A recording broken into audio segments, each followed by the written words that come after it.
like it. You can hate it if you like it. I don't pocket shit, and I ain't talking reckless. Honey on my mind, what's your head? What's up, y'all? Money Tune in, turn up. Above the water, going harder, and your daughter bless the father to the peace. But I want the whole pie. Go with a ninja. Kick it with your girlfriend. Stretch her like a spin. Man, ain't no unit roaster. Something like a coaster. Take her in the air. Make her breeze like a poster. I went shopping in Switzerland. Took a trip down to England. Got some bad bitches beating. Making me go this evening. Got some haters that speaking. Got some hoes that be dicing. And like it, you hate it. Hate it if you like it. Got some haters that speaking. We can mingle this evening. Got some bad bitches beating. We can mingle this evening. I went shopping in Switzerland. Took a trip down to England. Got some hoes that be dicing. We can hate if you like it. Please go then. Give it to the kid. Call me quick if you wanna pick up a couple elbows. Flying through the streets. We got task force to watch for. Keep a couple bad bitches strapped like Rambo. Taliban choppers to your face. Holocaust, Papa showing up the whole place. Nina Ross, Hitler face. Bitch, nigga, money in the mattress. Gymnastics with the plastic. I'm flashing. Shopping in Switzerland. Took a trip down to England. Got some bad bitches fiending. We can mingle this evening. Got some haters that's beefing. Got some hoes that be dicing. You can like it, you hate it. Hate if you like it. Got some haters that's beefing. We can mingle this evening. Got some bad bitches fiending. We can mingle this evening. I went shopping in Switzerland. Took a trip down to England. Got some hoes that be dicing. You can hate if you like it.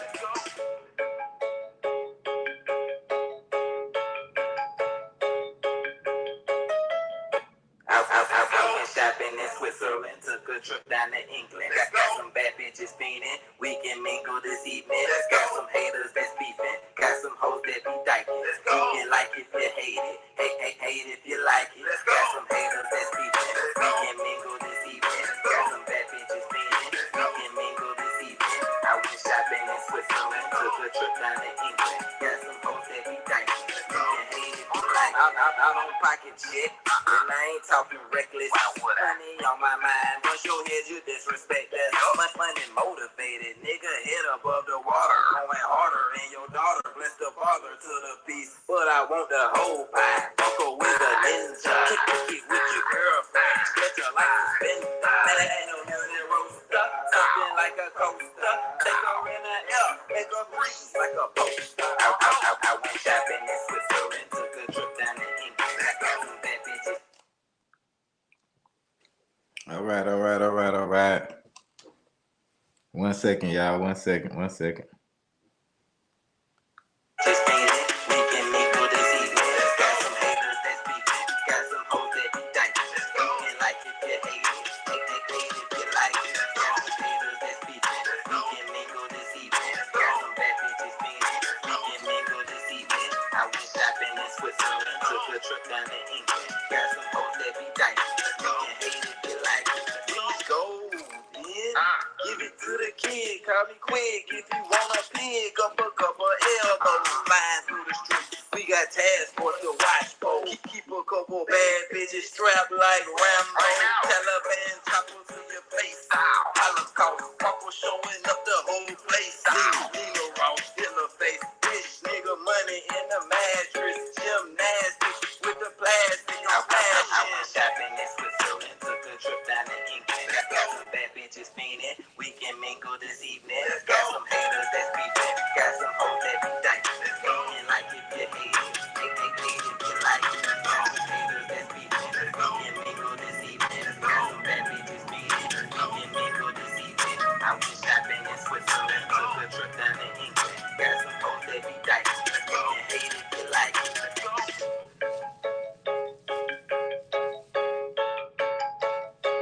All right, guys. It's an open chat today. We're gonna get some dialogue going. I had to get me some food in my system. So welcome everybody to the live broadcast. My name is Style King. Damn, I ain't see my pool sticks right now. Welcome to the broadcast of the Style King Show. But yeah, man. We got a couple topics to go over. My name is Star King. Welcome. You know, we got the Mighty Ducks. Ducks fly together. You know, ducks of a feather flock together. So this is a passport bro movement. So I just want to let y'all know that I'm gonna be back on the road. Like I've been at the house for a while, trying to get things together. The interest rate for the housing market is pretty stagnant right now. So I think I'm just stay back out for a little while. And I just talked to one of my real estate agents, and she told me that she thinks that the market, you know, might balance back out a little bit in a month or so, maybe in September. So I hope so. I'll be back. I'm just gonna shoot down there for a little while, check on some properties. They got some really good prices in where I'm headed to, so that should be very interesting. Shout out to anybody that you know.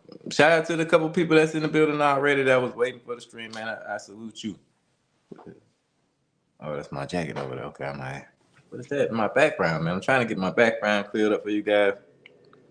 I definitely know you don't want to be looking at no crazy stuff in my background, so I'm gonna try to give it a few minutes, see if I can get a couple people in the chat. Maybe get a couple people come up on the panel talk about the subject of today. Because it will definitely be hopefully a good one. You know, sometimes I never know because, you know, I kind of go a little impromptu. I was just out in the streets in College Park shooting a little video. So I didn't feel like when I came home from work, I was about to actually go to sleep. And then I forgot I had some work to do. I went out, shot a little video. Now I just got back and I figured I'd do a little live stream before I actually go back to sleep. But I got to get up early in the morning again. So salute to anybody that actually does come up on the chat. But I'll get into the subject a little bit. Give me 1 second. I'm still getting my things together over here. 1 second, 1 second.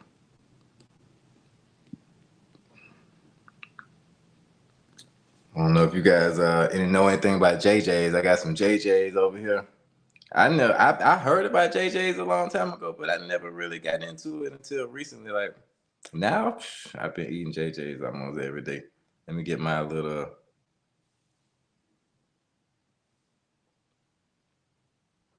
Oh shit, Magic! You in Atlanta on Riverdale Road? Oh yeah, exactly. Yeah, the housing market is crazy right now. So I was I was gonna do it anyway, but you know, yeah. I just got me some JJ's, man. They got this crack on this chicken, man. They put some crack on this chicken. I swear to God, man, this shit is amazing. I just took.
All right, in my back. Oh, okay. Sorry about that. I've been recording on this iPhone because for some reason on the computer I gotta get a new, you know, one of the 4K cameras for my computer. take these dumbass glasses off. I need to get a new camera for my computer before I start live streaming. And plus, the sound is kind of hard to get it together. As you see, somebody just called me and it cut out everything. So I'm gonna try to call them back on my other phone. Like I said, I was doing a video earlier, so some people showed up, some people didn't show up. So people try to, call me last minute sometimes. That's just how it goes in the industry that we in, man. But yeah, man, shout out to Magic, man. I ain't know you was on Riverdale. I was just over there the other day. All right, there we go. Trying to get my lighting together. All right, so man, y'all hit the like button for me if you come in the room, man. So today we talking about, should you become a passport bro or stay on the plantation? Like me myself personally, like I didn't really feel like I needed to travel to try to find women or anything like that. But I was born traveling. Like I was born in Germany. I moved to the States when I was 6 months old, and I lived in Alabama until I was like 2. And then I moved back to Germany at 2. And I remember I'm about like 3 when I moved back to Germany. I lived there again for maybe 3 years, and then I moved to Texas. And then I moved from Texas. I lived in Texas for about 2 or 3 years. Then we moved to Alabama again. Because my dad was in the Army, of course. He was a chemical soldier. So the Alabama had a big hub for at the chemical school and the military police school. So anybody that was a chemical soldier in the Army gonna come, chemical or military police, most of them came through Alabama. So with that being said, that kind of is a little background on me. I lived in Jacksonville for a while. Then I moved. I ended up moving, from South Carolina. My mom from South Carolina, so I stayed in South Carolina. And then I moved to where else we moved to? Shit, I don't know. When my dad retired, we moved to Atlanta, and I've been here for forever, 20 years. So I'm definitely ATL all day. College Park, South Bama. But yeah, man. So I'm just a little different. We all got a little different things going on. But I just wanted to talk to y'all a little bit about this passport bro thing. I seen a couple other people, talking about the same subject. Like should they do it? Should they not do it? Um, I mean, I think me personally, I think traveling is good for anybody. But if you're traveling maybe just to try to get women, then that might be an obstacle for you because, especially depending on the country you go to. So I don't have any experience in Africa yet. I think that Africa is a great place for passport bros to go. Um, a lot of people have told me that already, and I definitely am looking forward to that experience. So, like, I've been to DR. Y'all know I've been in Santo Domingo. I love Santo Domingo actually.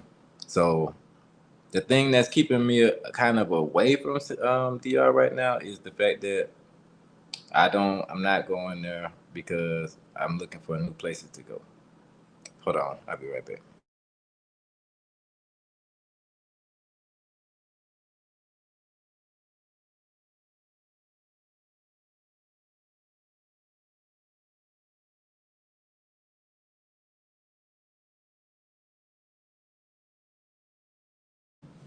But yeah, so my boy BMT was live the other day, and he said that passport bros always try to go everywhere in the world, and then somehow they always find their way back to Dominican Republic, which is it might be true because I like the DR. I love the DR. It's a great place. It's a lot of beautiful things. The scenery there. I think that it's good for your health to be there, as far as like the water, the salt content with the that heat.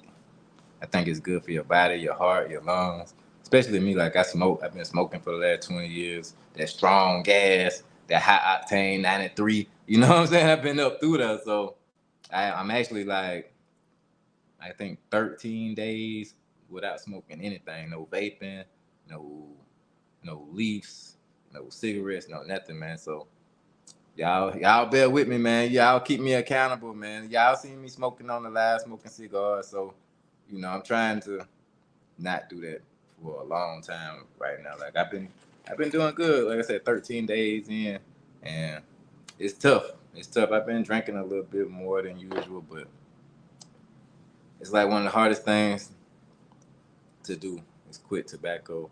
I think the marijuana part. I mean, the weed part ain't really that tough, but the tobacco part is tough.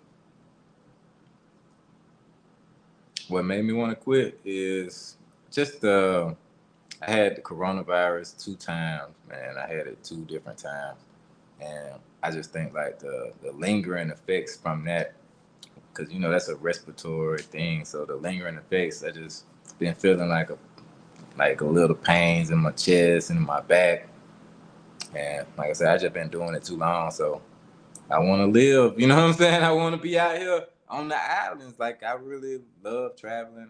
That's another reason for this broadcast. Like I really love traveling, and you can't do shit if you ain't got no health, man. Like if you don't have your health, you can't do nothing, man. So you can hit the lottery tomorrow and win $30 million, but if you ain't got no health, you're gonna be right up in the hospital somewhere trying to get you some oxygen or blood or whatever you gotta do. But so stay healthy, man. I've been going to the gym a lot more. Like before I was going to the gym, yeah, man. It's the most important thing. Like you can be poor for 40 years and work your way up into some money, but if your health is bad, you can't do nothing. Ain't no working your way into that. So just y'all keep at it, man. Go to the gym, whatever you gotta do. Walk, run, jog. Start slow. Like right now, I'm only doing like a mile, maybe. I'll run a mile. Sometimes I have to slow it down. I get to like 75% of the mile, then I might slow it down, then speed it back up. Like you gotta do whatever you gotta do to keep your body right, man.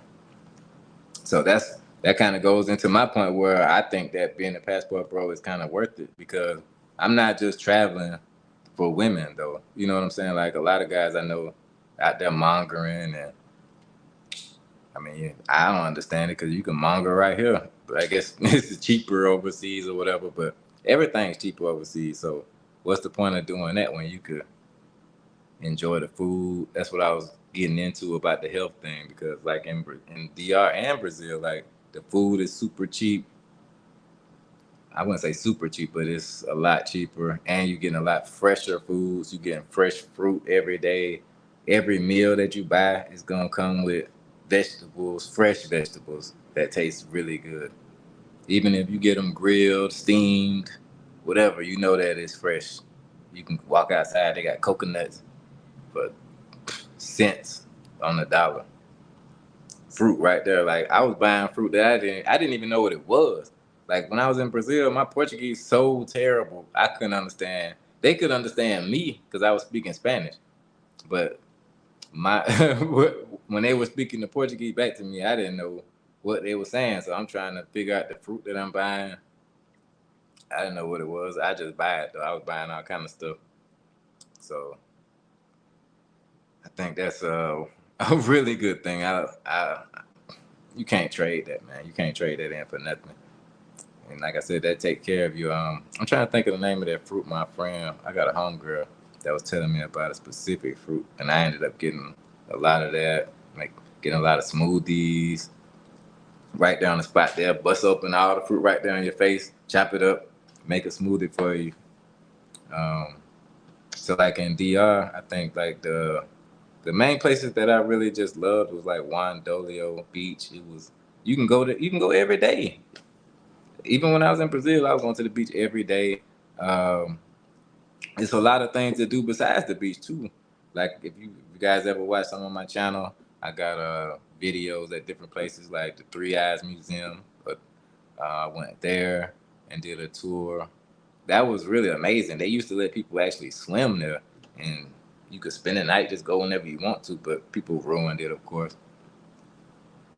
And let me think. It's a lot of other places. Samana is a beautiful place, and somewhere that you can really just relax and You don't have to be into this. Like, okay, so Santo Domingo is like they said, probably more like New York. So it's a busy city. It's crazy. So, and I was driving around, so it's a little stressful around there. But since I didn't have to literally work and make my money there, I was making money still without having to be stressed out. So I could be sitting in the middle of traffic and people honking the horn and they yelling and cussing and all kind of stuff. But I'm just sitting there like, and I'm just bumping the music and I'm riding. Kill that choke. They playing all kind of, the music is, I like the music there. It's really upbeat. I don't know what they saying, but they say it over and over again a lot.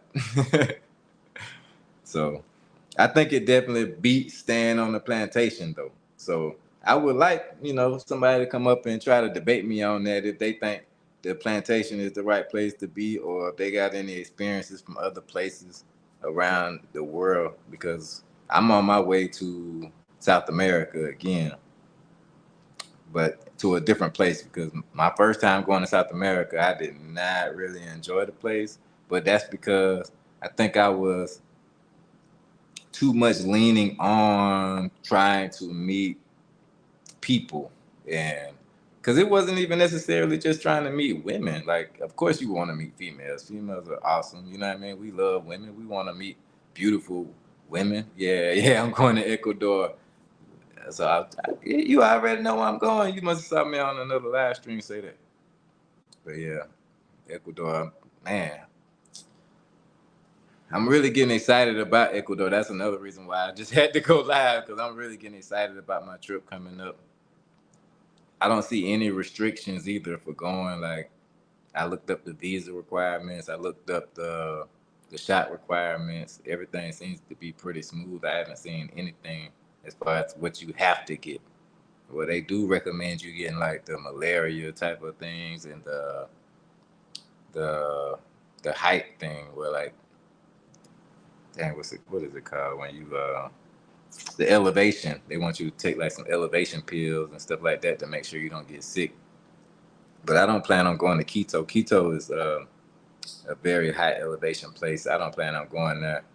Quito is like 20 degrees colder than Guayaquil where I'm going. So hopefully it's not that high of elevation. Plus I plan to go to the beach town like Manta, I think it's Mananita, and there's another place called Salinas that I just heard about from QB Flexing. So shout out to QB Flexing for giving me some good advice about Guayaquil and Ecuador.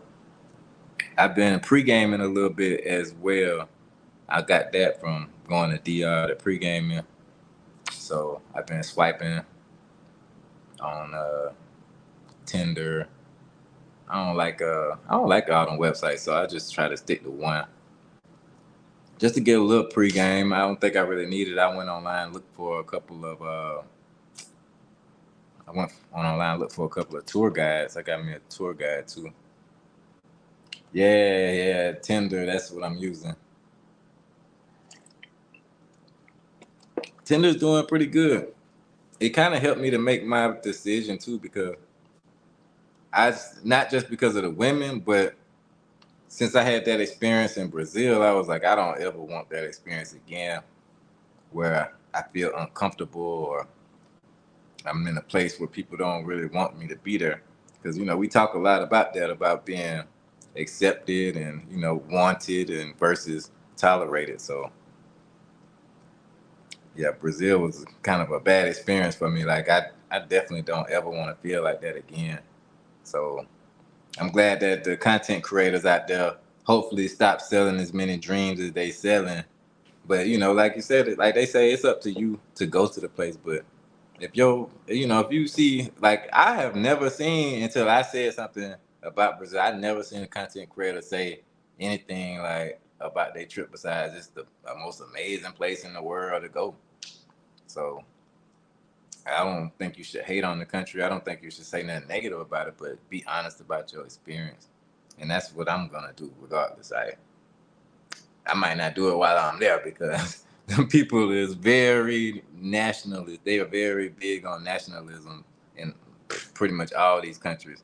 So like even with the chicks on Tinder, like The Ecuador tender is pretty good. It's going pretty well. Like I ain't gonna shit you. Like it's going pretty good. Cause I just moved the thing around. Like I moved it from, cause I was gonna go to the Yucatan first. I wanted to go to Merida first. So I started out in Merida, but Merida really wasn't too much traction on Tinder in Merida. Maybe they using something else. I don't know. But so I switched it. Yeah. Oh, for real? I was the first one to say that? Bro, I don't even, I try not to talk about stuff like that, but yeah. That's funny that you said the midtown stuff. That's a very, very good way of putting it. Yes. Crazy. I don't know if all of Brazil is like that, but definitely Salvador, as far as black men and in general, like everybody is. Not everybody. Let me take that back. But a lot of black men. That's mostly what I see. Like I don't really see too many.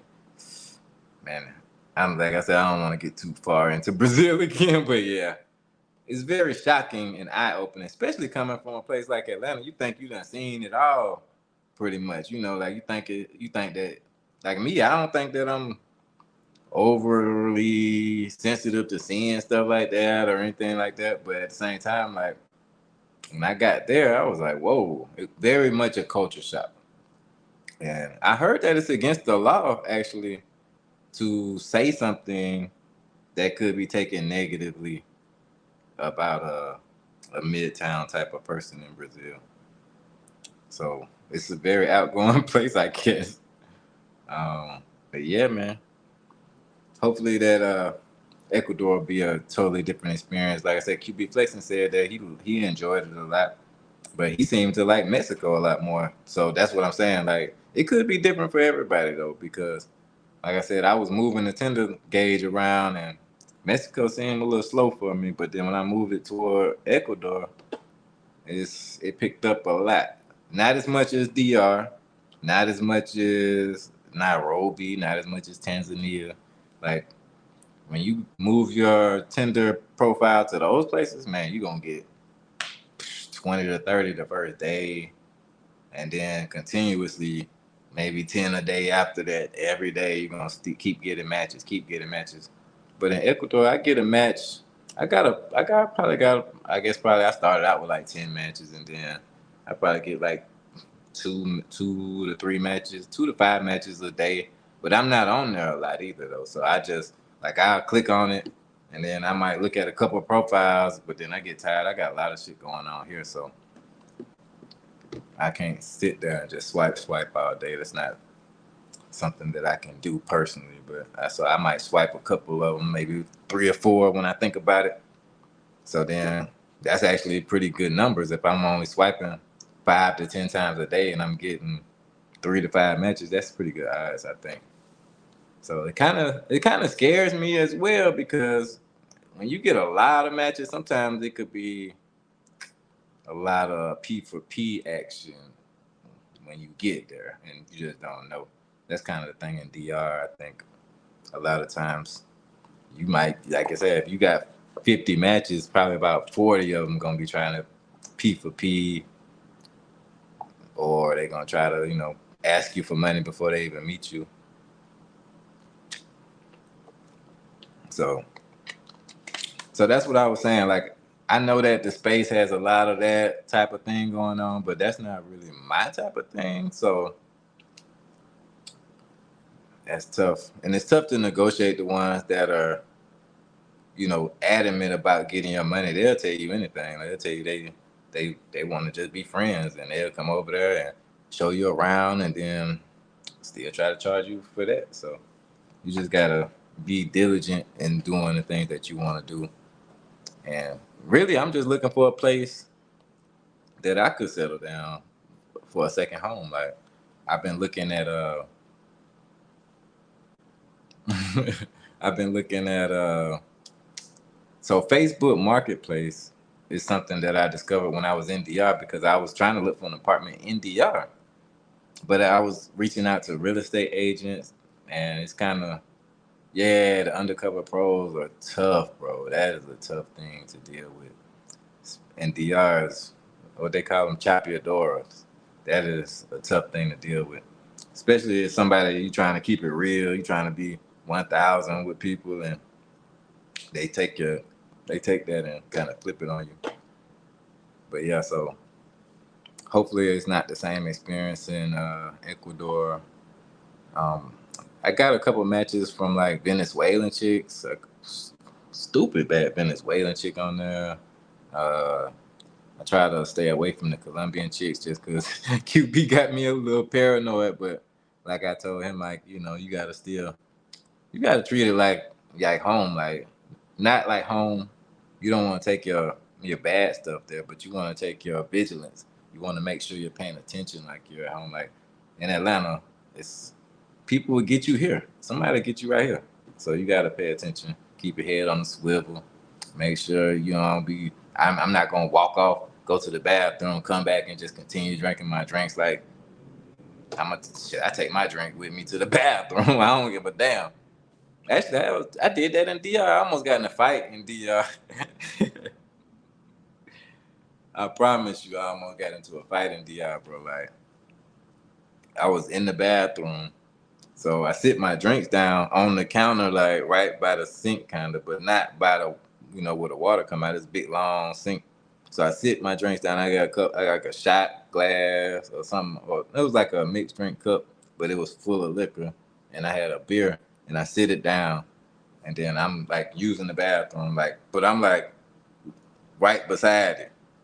And this guy comes in and he just pulls out a big bag of dope, like he holding it in the air, and he talking shit, but he's speaking Spanish, and he talking to other guys in the bathroom, I guess about the dope.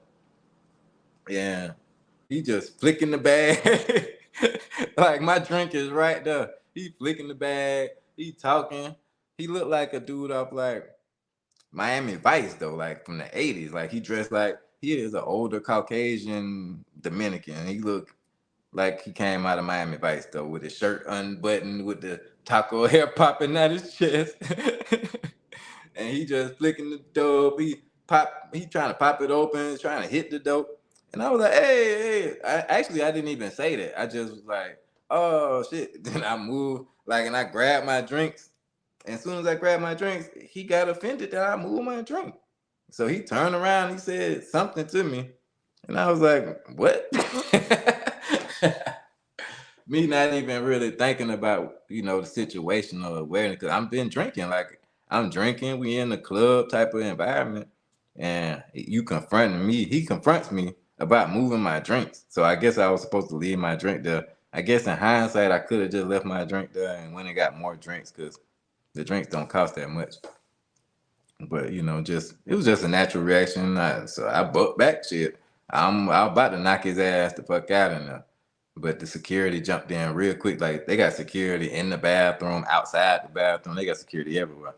And plus, I pay security good. I pay everybody. I tip everybody real good. So they got me up out of there real quick. So I'm in there, Mama Guevo, Mama Guevo. I was like, they pushed me up out the door. But yeah, so don't do that. Don't do that. Whatever you do, do not try to fight nobody. It's not worth it. Yeah, exactly. I was like, what the fuck? Like it's a different place though. So I think like that's a thing, like just getting used to being overseas. And yeah, that was a bad situation, bro. Like, and the people I was with, they didn't know what was going on, because I'm just walking out cussing. Like it was like 3 o'clock in the morning. It was like an after hours club that we went to. So I was really doing the most at the time. So it kind of was my fault. I shouldn't have been in there. But shit happens, life experience, man. It definitely will help you. Um, he ain't want no smoke for real. Like I said, he was, but he could have been connected though. You know what I'm saying? They could have had guns in there and everything, and I wasn't even thinking about all that. I was just like, what the fuck? Like, stop playing with me. So things can go left really quickly, obviously. So a lot of times, like I was in a couple of car accidents as well. I mean, I guess I can tell you a little bit about the car accidents I was in.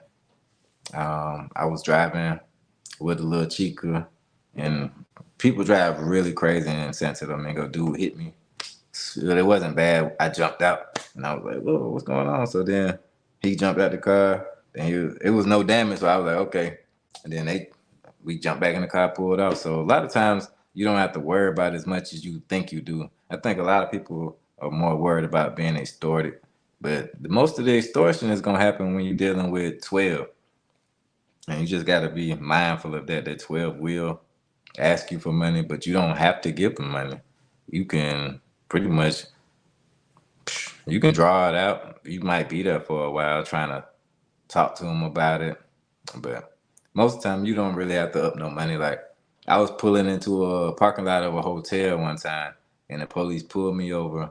This is in Boca Chica, so I'm pulling into the hotel parking lot. The police pulled me over. Turn the lights on. Woo, woo, pulled me over, and then he gets out the car. He come over there, and he's talking in Spanish for a while. I really don't know what he's saying, but I'm saying enough for him to think I can speak Spanish. So at the end, he's just like, "Oh, it's mi cumpleaños, it's mi cumpleaños," and he's saying dinero, dinero. So I'm like, two cumpleaños, no dinero. I was like, man, no dinero. He was like, okay, okay. He dapped me up, got back in the car, and pulled out. So they will leave you alone because they know that you ain't do nothing wrong. Hold on, let me grab a drink, man. I don't know if y'all drinking today. I'm gonna get me a little beer.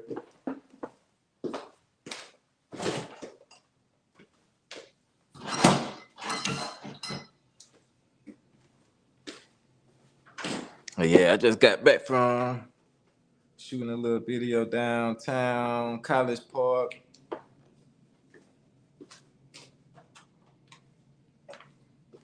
I actually bought this for my homegirl in South Carolina. I'm gonna send it to her. Right now, I'm gonna use it to open my drink though. But it says I love the Dominican Republic, and I do. Yeah, exactly. His birthday, so I need to give him money just for his birthday, man. So I mean, like that's what I'm saying. I want to give you guys some game on what's going on out there, because I was surprised by a lot. Like my first time getting pulled over, they got the shit out of me. Like they got me. What's up, bro? Man, the panel is open, man. I definitely want to get your take on it. I know you might be on my side, but I don't know. Sometimes you surprise me, bro. You be having different takes than I expect, and I really like that. You really stick to your guns no matter who it is, no matter who's talking to you. You stick to your guns. But yeah, man. But yeah, mi cumpleaños. Yeah, man. So I mean, like, okay, so the plantation bros, like, I think there's nothing wrong with staying on a plantation except for the fact that you just don't know what you have to look forward to. You don't know your options. The topic today is should you become a passport bro or stay on the plantation? And like I was just saying, I think that yeah, some people do need to stay on the plantation. I do believe that. Yeah, man. Man, salute to you, bro. But yeah, some people I think do need to stay on the plantation, Magic. You got a point with that because yeah, if you want to come up, Magic, you welcome to come up, man. It's an open panel. I love to discuss things with you guys. Maybe Jetpack will file through and have some drinks with me. Shout out to Razor Ray.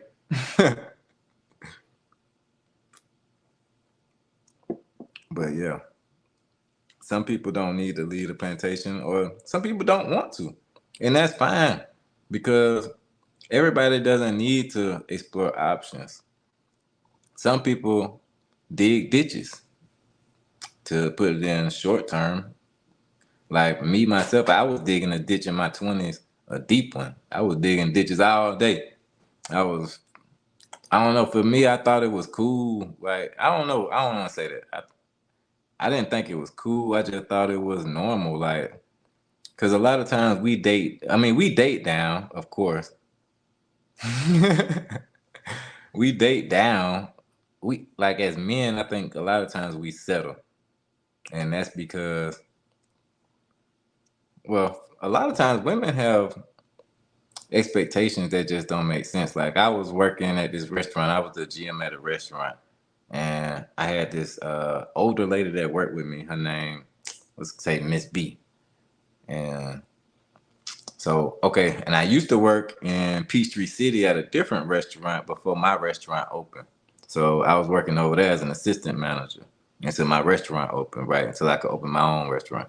So it was this girl. She was hood as fuck, but she was not attractive, way overweight, looked like a damn penguin damn near.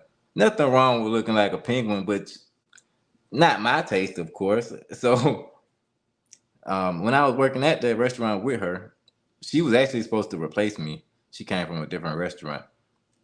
So I was drinking my drink, had my cup sitting on the desk. I'm back there doing paperwork. She comes back there, picks up my cup and drinks it. Then I'm like, hey, that's my drink. Then she was like, oh, I guess we go together now. I was like, what? Hell no, we don't go together now. You just drunk after me, bitch. I would never kiss you like that. What I'm thinking.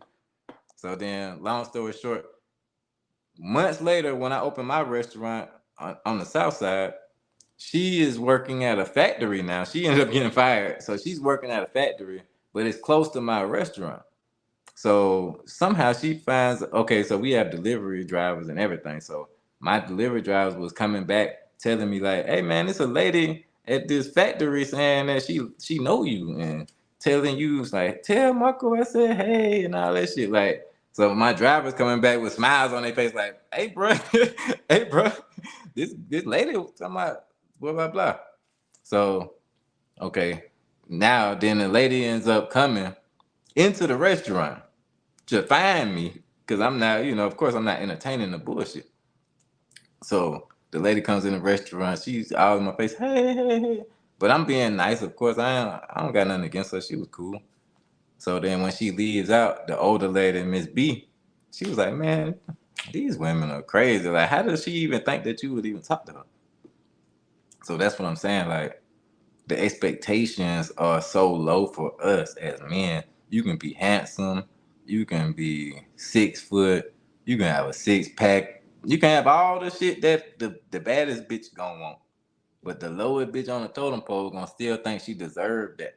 And that's what they are preaching to each other. That's what they deserve. And that's kind of the thing where a lot of guys end up settling, especially if you have a shortcoming. You know what I'm saying? Like, even with like, okay, your teeth and stuff like that, you might be missing a tooth or like I'm still working on my teeth. Like I go to the dentist all the time. So none of us are perfect. So you might be in the hood. You might don't have that much money. You might never really get yourself to the point that you might not, you might just be working on yourself.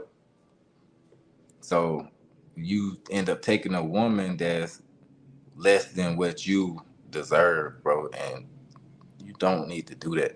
I mean, you can because we have needs and we have things that we need to do now. So I understand why guys do it, but it's hard, man. You can't. You got. I mean, you got to stick to your guns if you want better, though. If you want a better life, because that's what I mean by digging ditches. Because no shade, but my first baby mama. I mean, she ended up having 2 miscarriages, so I don't have any kids. So, but she was, right now, would I holler at her? Probably not. So that's what I'm saying. Like, and she was cute. Like I remember people being like, "Oh, you talked to such and such? Yeah, she thick. Blah blah blah. She cool. She cute." But that's what it was. She was cute. She was thick. You know what I'm saying? But now is that what I'm? Is that what I need? Is that what I'm going for? Is cute and thick, or am I going for more than that? Do I want something that I can sustain besides just settling? So my man Ro was telling me about hypergamy. Like I think maybe like my standards might be a little too high right now. So I think it meets somewhere in the middle. I need some help with that. Y'all gotta help me, man. Let's talk about it. You know what I'm saying? Like me just talking about it, I talk about it all day.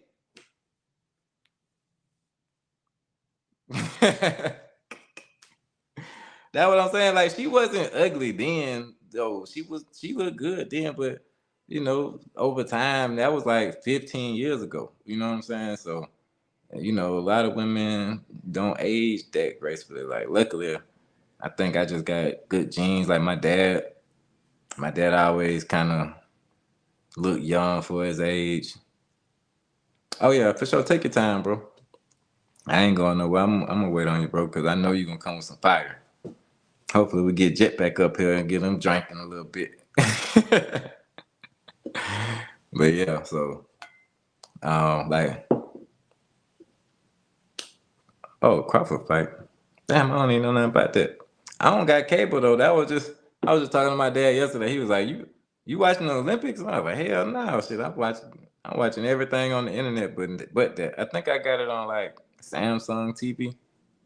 So okay, that's another part of this travel space thing for myself though, because like I told you, I worked in restaurants for over 10 years. And I finally got myself to a place where I could move into the real estate game. And I had to do that through ingenuity. I had to do that through using my brain, bro. Like it wasn't easy. You know what I'm saying? Like it was I could save money and do different things. Like this house that I'm living in now. I bought this house in 2017. I think this is my first house. So I bought it in 2017, but at the time, people was telling me don't buy a house. My dad was even saying that like, why don't you just get an apartment? Why don't you just get another apartment? Because I used to have like a little apartment in Buckhead, and it was beautiful. They had little people walking their little frou-frou dolls around, Lamborghinis parked outside every now and again, Porsches, everybody riding nice. But I was just basically pissing my money away every month on that nice apartment. And then it still had roaches, bro. Like I lived in the Stratford. You can look it up, the Stratford, right there for Roswell Road and can't think of the connecting road. But it's the exit after Lenox Mall. The very next exit after Lenox on 400. As soon as you get on 400, it's Lenox, and then the next exit after that was my exit. Like I said, it was very nice, but it was a waste of money, man. Once I moved here, so okay, so what happened? What happened with me? I'm gonna tell you what happened with me. So my dad ended up getting cancer in 2017, and was it 2000? No, it was 2015. My dad came and told me he had cancer. He had got the results for cancer treatment. I had just got back from corporate. I went to corporate for the company I was working for. And I had just got back, so I decided to move back in with him to try to help him a little bit and alleviate some of my bills so I could save some money. Because that's one thing, you got to have somebody in your corner. If you got one person, if you are working your ass off and you got one person that is willing to help you, see that's another thing. A lot of people not willing to accept help. Um, Even I know a lot of females like that, a lot of guys. I know there's one of this girl that used to be my home girl. She moved in with my ex that was very toxic bitch. And she moved in with her because she didn't want to move in with her grandma. And then she ended up having to move in with her grandma anyway. But she still couldn't save money when she moved in with her grandma because she was too busy running the streets. So that's what I'm saying. When I moved in with my pops for I think it was a year, I saved my money. And that money stacks up so fast when you ain't got to pay all the shit ton of bills. And I could just help him out if he needed something, but he didn't need no help. So I just made sure he was good, saved up my money, and bought this house. Like I was able to put a down payment on the house. And the rest is history. Once you start doing that, it's going to change your life. I think a lot of people don't realize that. They just think, oh, 30-year mortgage? Hell no, can't do that. But I knew I had job security because I had been managing restaurants since I started managing in like 2011. So I wasn't making a shit ton of money, but I was making consistent money. And I also knew that I had job security. I could go to any restaurant because of the restaurant I worked at was a growing franchise that people liked the business model.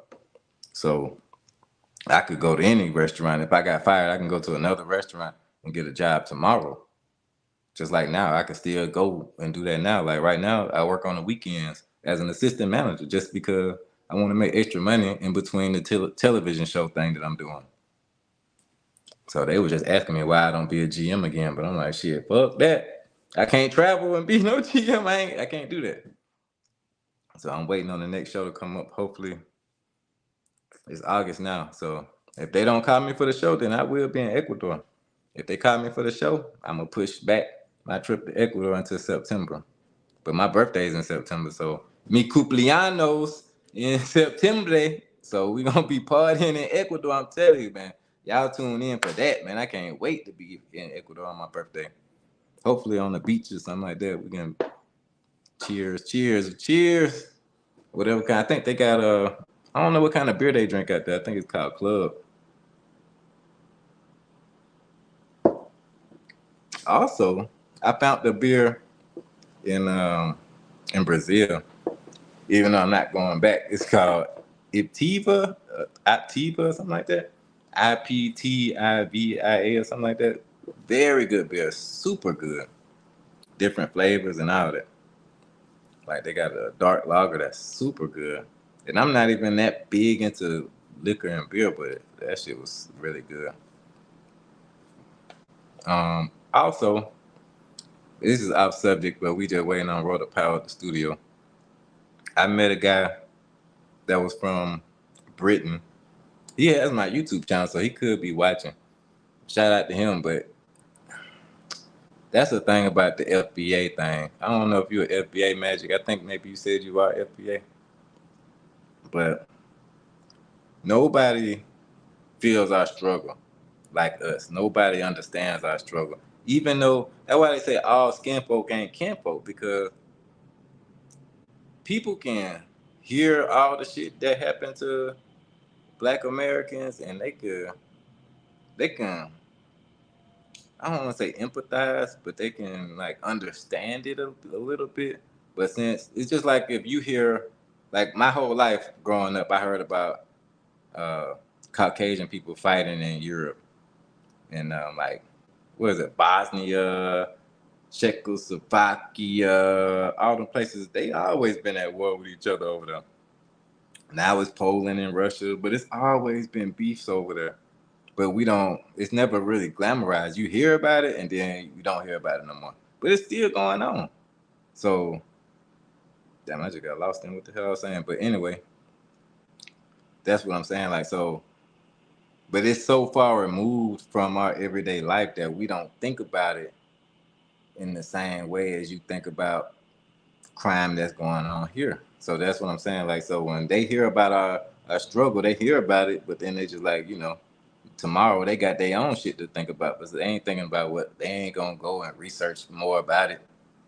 So, and then they also hear the other side of people saying like they need to shut up and things like that. So I'm talking to this guy, and he's okay. So a lot of the British people, I think I'm not an expert on British people, but this is just my experience and what I'm hearing now. They A lot of the black people that are in Britain are immigrants, pretty much. It's not the same. So like the guy that I knew, he said that his parents are Nigerian people, so he knows his history is Nigerian. So his history is all about Africa. That's where he come from. So he doesn't really comprehend what I'm saying. He's thinking like, oh well. He actually told me that slavery is the same as uh, he said it same as he said slavery is equal to what females have to go through. It's the same as uh, all the shit is pretty much the same. And I'm just like, how the fuck does that work? Slavery is different than uh, colonization. That's why it's different words. It's literally different. But he didn't feel that. He thought that I was being dramatic, I guess. So you just have to know that when you're talking to a lot of these people. What's up, Roland? What up? What up? What up? How Man, you doing? salute. Salute to you. It's my Happy dog. Saturday, brother. Hey, yeah, what you got going on today?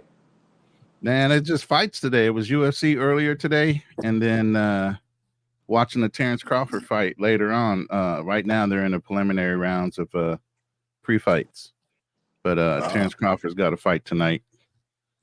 Is that So I'm a fight guy. I'm a fight guy. I've been fighting since I was a kid, man. I was in Taekwondo, fought Golden Gloves before I went in the Marine Corps, and then after that, you know what I'm saying? I've just always been combat sport type of guy. Oh, really? Yeah. Did you you did good in the pugil sticks? Oh, I wore people out. Matter of fact, I'm in the they have like a yearbook for boot camp. They have several shots of me whooping people's ass. I was the only guy in that series on boot camp. They have a big giant pool with a bridge, right? And you walk on the bridge with pugil sticks and you fight, and somebody falls in the water. I knocked seven. I locked seven. Gladiators. Yeah, I locked 7 dudes in the water, and they told me to get off the bridge. I was the only one they ever saw walk off the bridge dry. But I've been training for almost 8 years in martial arts, and one of my things was weapons. I always trained in weapons, so I was good with nunchucks, staff, sword. You know, you put something in my hand, I'm gonna fuck you up with it. Damn. I told you guys, you full of surprises over there, man. Yo, man, I look innocent. I really looked innocent when I was a kid, bro, but I was never innocent. Did you play football? I played football 2 seasons as a tight end, and then I just focused on schoolwork because I was an architectural major, and even in high school, I was accepted my senior year in high school for a architectural school, ranked 7th in the country in Kansas University. So, damn. So, did you go to school while you was in the military? No. Okay. No, I dropped totally out just to support my high school sweetheart who had my first son. Wow. Yeah. Wow. See, that's what I'm saying, bro. Life has turns, bro. You know, I have my whole life mapped out in front of me. You know, one mistake.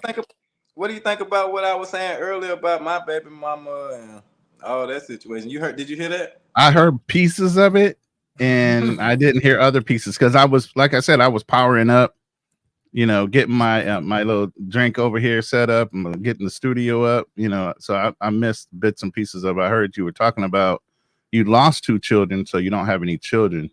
So even though you reference her as your baby mama, you kind of you lost the children that you were expecting. So sorry to hear that. Yeah, man. I mean, I think everything happens for a reason. Hopefully, she's not watching this broadcast. I don't want her to. Why? I mean, you're telling the truth, though. You know what I'm saying? Salute to True Prodigy. Yeah, well, shout out True Prodigy. Yeah, she but you know, like women take it a lot harder than I think sometimes we do. Well, I mean, me myself, I was scared to death of having kids at the time. How old were you? I was like, I wasn't that young. I was like 25, maybe. Okay, but I was 19 when I had my first kid. But I was. Hold on now. I graduated at 17. Damn. From high school. I was already in college by the time I had my first kid, and I dropped out. I started when you in Maryland, you can start when you're 4. My birthday's in October. So I started when I was 3.5. You can start elementary school when you're 4. Like first grade. So yeah, elementary, kindergarten. Kindergarten, okay. I'm like, wait a minute. So I was 3.5 when I started because I turned 4 in the first series. That's super young. But I was super smart. Obviously. You know what I'm saying? So I didn't have any problems. Matter of fact, I had a crush on my kindergarten teacher. You remember your kindergarten teacher? Hell yeah, man. I got good memories. Yeah. Put a 1 in the chat. I remember. Let me put it this way. I'm gonna date myself. I remember when we landed the freaking first module on the moon. Watching it on TV.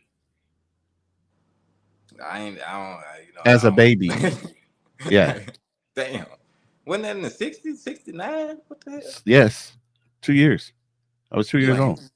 What the fuck? See, bro, I can't even. You be telling us how old you are, but I don't see it though. Yeah, I'm 50. I'm 56. I got grandchildren, bro. My oldest son is 38, born in 86. Damn, he my age damn near. I'm gonna Yeah. be 41 next month. My grandchildren are 14 and 11. That's crazy. So you really ready for this next stage? Hell yeah. It ain't nothing I just came up with, bro. I done lived my life, bro. My legacy is secure. Now it's just about, income streams and moving forward. You know what I'm saying? My peace. That's all this is about, is my peace. That stuff I talk about. I got 4 grown sons. The stuff I say online is stuff I would literally tell my sons. Right. I think that's where I get a lot of stuff from. Like, I talk about my dad. I reference my dad a lot on this channel because that's a big inspiration to me, man. Like, a lot of people talk about, like their kids and they do things for their kids. Like, I think I do things a lot of times because I want my dad to be proud of me. You know what I'm saying? Like, right. Because I fucked over my 20s so bad. That's how I even started talking about my baby mama, ex-baby mama, because I was just out in the streets wilding. I was in the streets and I was, selling things and making plays, and I was making money off of girls giving me money. I was making money off of women. Like that. Right. To be honest, like my baby mama, she told me that she fell in love with me because women was giving me money. Like I would take her to the club and she would see me come out with money. So she didn't. Oh yeah, they want that bad boy look. You know what I'm saying? Big time. Yeah. But I don't promote that though, because that's what really messed my life up. I feel like that really fucked my life up, is going down that road with my 20s. So I spent my whole 30s rebounding from that. Right. I don't promote doing But the whole thing is, here's the biggest thing I even tell my sons. You're gonna have a shit ton of life lessons. You're either gonna keep on repeating them or you're gonna fucking learn from them. There's only 2 things that are gonna happen. I did You're gonna my keep time. on running. You're gonna keep on butting your head up against the same situation until you fucking finally learn. You know what I'm saying? Yep. So that's what I'm saying. Like I spent so much time doing the wrong thing that once I figured out it's not worth it. That's where it is. Yeah. I spent the last 10 years trying to bounce back from that, and I'm finally getting to that point where I am bouncing back from that. So that was kind of my point in telling people that I worked in restaurants for so long, over 10 years, because it wasn't because I had to work at a restaurant. It's because I put myself in that position. I put myself in the hole. That's why I said digging ditches. I've been digging ditches for 10 years, and then now I spent another 10 years filling holes. So right. Yeah, because in order to be whole, you got to repair all the fucking holes you done dealt. You done dug up. You know what I'm saying?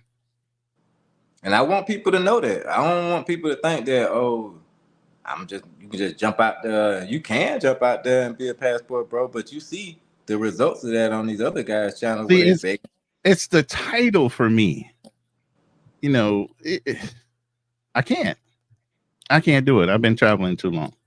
Wait, I understand the title of plantation, bro, is somebody just going to talk negative about you actually taking your opportunity to escape the United States. I understand that.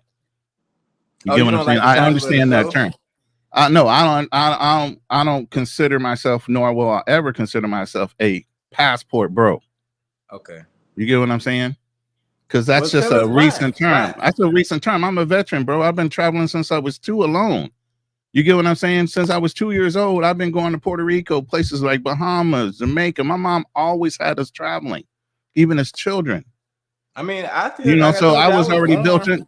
I was already built into that. So then, even with my military travels, way before this whole season of what you would call a passport bro even came about, how do I look at 56-year-old trying to jump into a group that's younger than the ability of me traveling for over 20 plus years?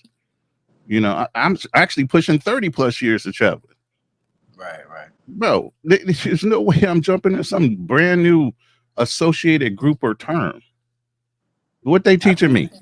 Yeah, they ain't teaching me a damn thing. If anything, the veterans are the ones that taught them. Half of the people that Charles Tyler and all them, they probably learned it from a veteran that told them, yo, go down here. Check this out. Don't make a scene. Move in silence, but enjoy yourself. These are the things we initially taught, and they got carried away with the advent of the internet, instant gratification, the Maury Povich fucking generation that we got going on right now, where everything's got to be drama and ass shaking and clapping and all that other bullshit.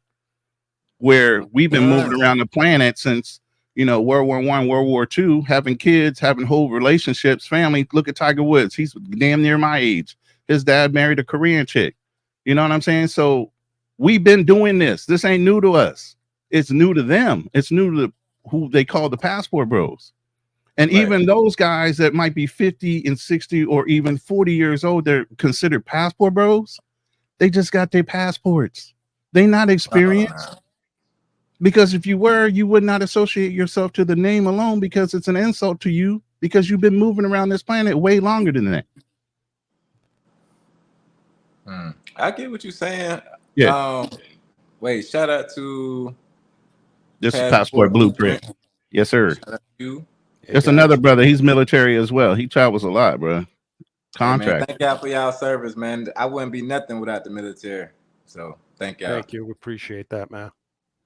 For sure. What you think about these plantation bros versus the travel? I'm gonna say travel people, travel bros, however you want to put it. I ain't saying just passport bros. Wait. Let me answer. Let me respond to what you said first. Go ahead. I said a mouthful. Go ahead. Yeah, go ahead. So, but it's okay to label a show that way. The only reason that I even say I consider myself a passport bro, even though the more I learn about other passport bros, the less I want to be associated with it.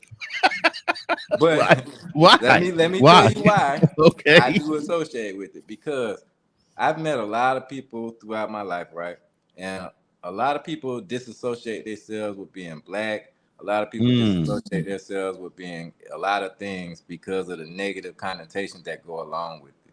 And I think it does a disservice to it when you are a positive person and you're doing good things in the world and you disconnect yourself from the brand that could be connected to you, because you could help the brand to be better.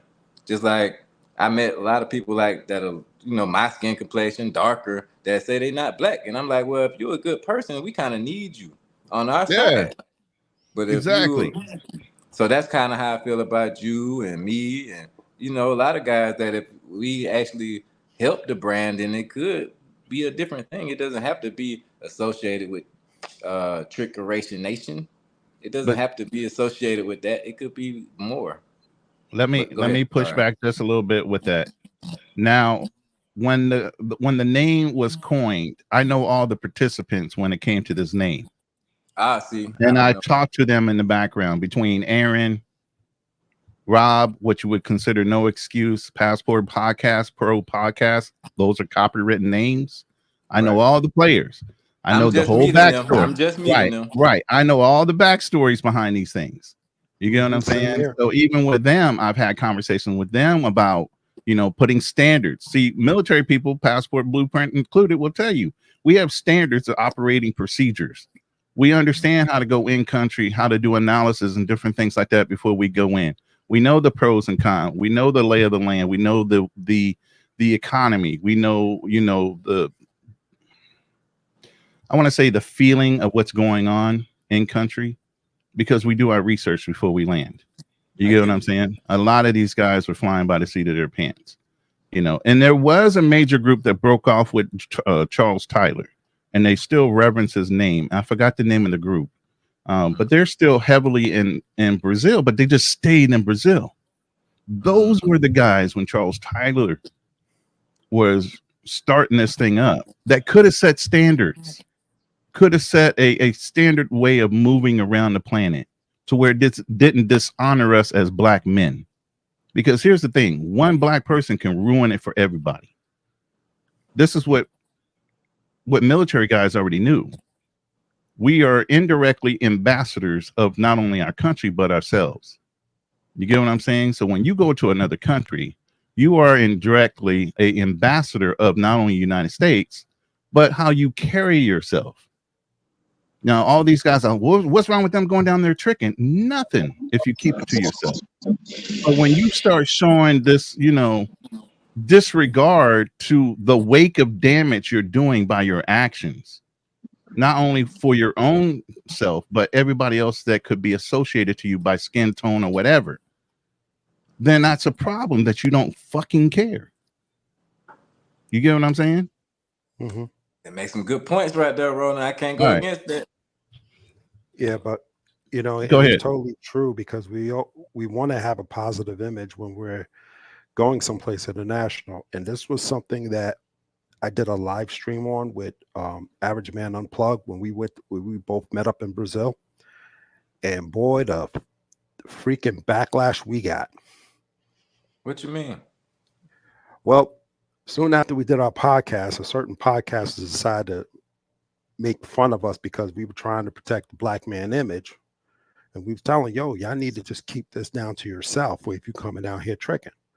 Because, you know, because when you see most of us that are black that's in this movement, what do you think the locals going to think? All these black guys from America coming out here just sleeping with the women. They don't care about our culture. They don't even bother to learn the language. Okay. I ain't saying, you know, don't do it. I'm just saying, yo, shut up about it. Don't be putting this on social media. Be quiet about it because it gives us a bad look. Right. What do you think is going on in Colombia with the mayor? That mayor in Medellin. He ain't just targeting just old white boys and stuff like that. When he put out those flyers and stuff, he was handing the passport bros. We had nothing to do with that incident with the kid in the hotel room. Right. Nothing. Do you know what the thing is? If I can interrupt a second. Sure. The thing is when you YouTube Colombia, it doesn't show the beauty of Colombia. It shows passport bros. It's damaging their look. You YouTube Wait, say that Colombia. again? You YouTube Colombia. It shows passport bros. It doesn't show the beauty of the country. It doesn't show places you can go. It doesn't show the beauty of the country. It all goes right into prostitution. That's why the mayor is like that. You Google Sisua, same thing comes up. Okay, that's why they don't like Creep Cameron out there no more. That's why Philly Dime can't cam out there anymore, because the brothers destroyed it.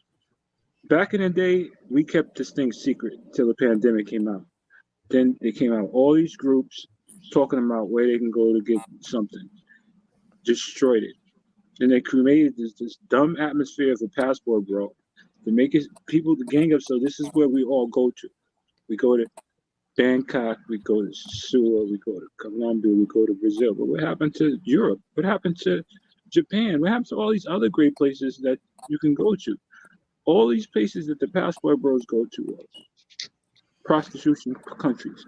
And the mayor's tired of it, of Colombia. Sisua is the women are tired of it. And Sisua being taped in camp because they got families and children. And these guys go in these WhatsApp groups and they trade pictures and phone numbers. And it's gotten so ridiculous that, yes, we got a bad name about it. I just got off the phone. I've been on the phone with my Brazilian ex-wife, Elder. We got good communication. And she said, guys in Brazil, the brothers look stupid. They just look stupid, and they there, and they took advantage of them, meaning her people, because they come and they bring money. Okay, they identify very quickly. They go to the same Copacabana. They go to the same thing. They don't even branch out to the rest of the country. Just to piggyback off of that, I heard somebody earlier on a different live stream talking about Brazil, and they was like, I just go to the brothel. Now, nothing wrong with going to brothels, I don't think. But at the same time, it's like, you got on the internet to talk about that? Yeah. They got to talk about it. They got to branch it out. And then you got the J Rellos and the other people going to these places, and they filming, and they got prostitutes in their hotel, and They're gonna be trying to film in the brothel next. Yeah. no, they can't get away with that in 4x4 or the Monte Carlo. They're not allowing cameras. You got to put this stuff away. You go into the Monte Carlo, as this brother from New York has ever been there. They give you a little key, put it around your arm, and a damn towel. And you walk into the room, ain't nothing but the baddest chicks in Brazil in there. You go to your bar. Even in DR though, I was in Santo Domingo. I purposely never been to Sisua because of those type of things, because that's not what I'm looking for. So I was thinking Santo Domingo would be a better place to go, right? But Yeah, nah, it's a beautiful place to go. It's got beautiful blue water that the Passport Bros didn't tamper with yet. It's called Punta Cana. Oh, Beautiful place. they're starting Beautiful to eh, talk land. about Punta Cana now. I wouldn't say that though. I I've I never been to love Punta Cana, I but love Punta Cana. I love the blue water. I love the atmosphere I'm of looking at the beach. no, not to interrupt you, King, but I see people in the Passport Bro groups. They are tricking heavy at Punta Cana, and Maybe they got there. Maybe they got there, but they keeping the cries crap because maybe they didn't start the creek. But I seen one channel where a guy he's showing a club, but it's not like the creep camming that they do in Sasua. He's but I'm showing like saying, but the atmosphere still is still the same. That's what I was trying to say. Like I was talking to a girl in DR, and she was saying, "Well, Americans they just come here for sex," and that's it. I said, "Well, damn, that's not what I'm here for." That's not what I'm there for Like, either. That's not what I'm there for either. When I'm Sasua, I get a motorcycle and I start riding around the country, and I ride through the poor communities or whatever. I want to experience my vacation. There's only, there's only so much pucking. There's only so much pucking you can do before you right, just like say, yo, I don't want to do this no more this week. So right. you decide to want to go to restaurants. Me, I like riding motorcycles. I like going to see different neighborhoods and stuff like that. Same thing when I'm in Brazil. I don't stay in Copacabana. I branch out like 2-3 hours away from the country where I'm in Amazon and I'm looking at parrots and all kind of monkeys and stuff like that. I'm on boats with good Brazilian people. People I don't even know accept me because I'm bold enough to do it. You know what I'm saying? People respect you when you're bold enough to do it and you're not flaky and phony about yourself. Then when I go back to Copacabana, I see all the Passport Bros. That's all they come down here for. And they're taping and they got glasses with cameras in them. And it's just ridiculous. And the I chicks seen are those laughing. glasses on Amazon. People, that's crazy. Yeah, Yeah, the meta they creepy glasses. The heavy. meta glasses Yeah. now. These guys are creepy, yo. These guys are creepy. And the people know what they're doing. It's not like I it's a actually met secret. a creep cam guy that was from Sasua. He hit me up and we met up, but I didn't realize he was a creep cam guy. And then we was walking around, and he had like the satchel thing across his chest. But somebody got but he Echo. had the satchel thing. Somebody got Yeah, it. so True Prodigy, I'm not going to attack no Passport Bros tonight, and I believe that you claim to be one of them. You know what I'm saying? No, But some I'm of not. I'm your not. brethren has definitely destroyed the community for the black men to travel. Well, let's let True Prodigy speak first. He ain't even got a chance to talk yet. Come on in. Okay, Okay. Well, I I'm not a passport bro, but I do agree with the movement. As far as you guys, weighing their options in their dating life, or wow, like whatever reason they choose to go overseas or whatever. So I do agree with that aspect, but I don't like dudes strictly going overseas just to monger. I prefer a dude go over there just to find some long term. You know what I Right. mean? It Right. should be quality, not quantity, is what you're seeking. Like you can have a bunch of sex in the States, you know what I mean, without going overseas. I guess it's yeah, just cheaper to pay overseas. You feel me? cheaper to be here. You could do it right Yeah. here in New York. You can go right over to Roosevelt Avenue, whatever, and there's tons of Don't drop places. the location. We don't need to drop Okay, but names. I'm saying, True Prodigy know what I'm talking about. Well, So well, well. let me tell you guys something.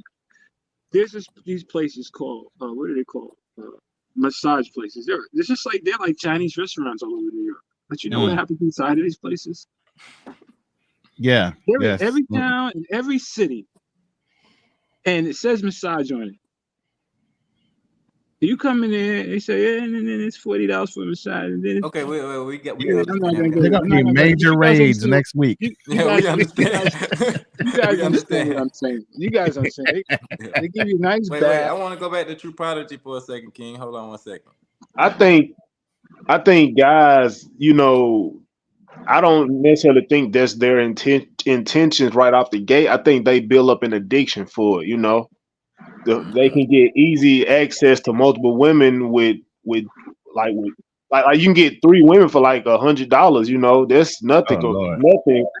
I mean that it is. I mean that's the case. You know what I mean? Like I don't necessarily like that. You putting a bad taste. Like the people overseas seeing Americans a lot. These guys are just thirsty for our women, and things of that nature. I'm like, no, bro. Like, what if I want to go over there to find a wife?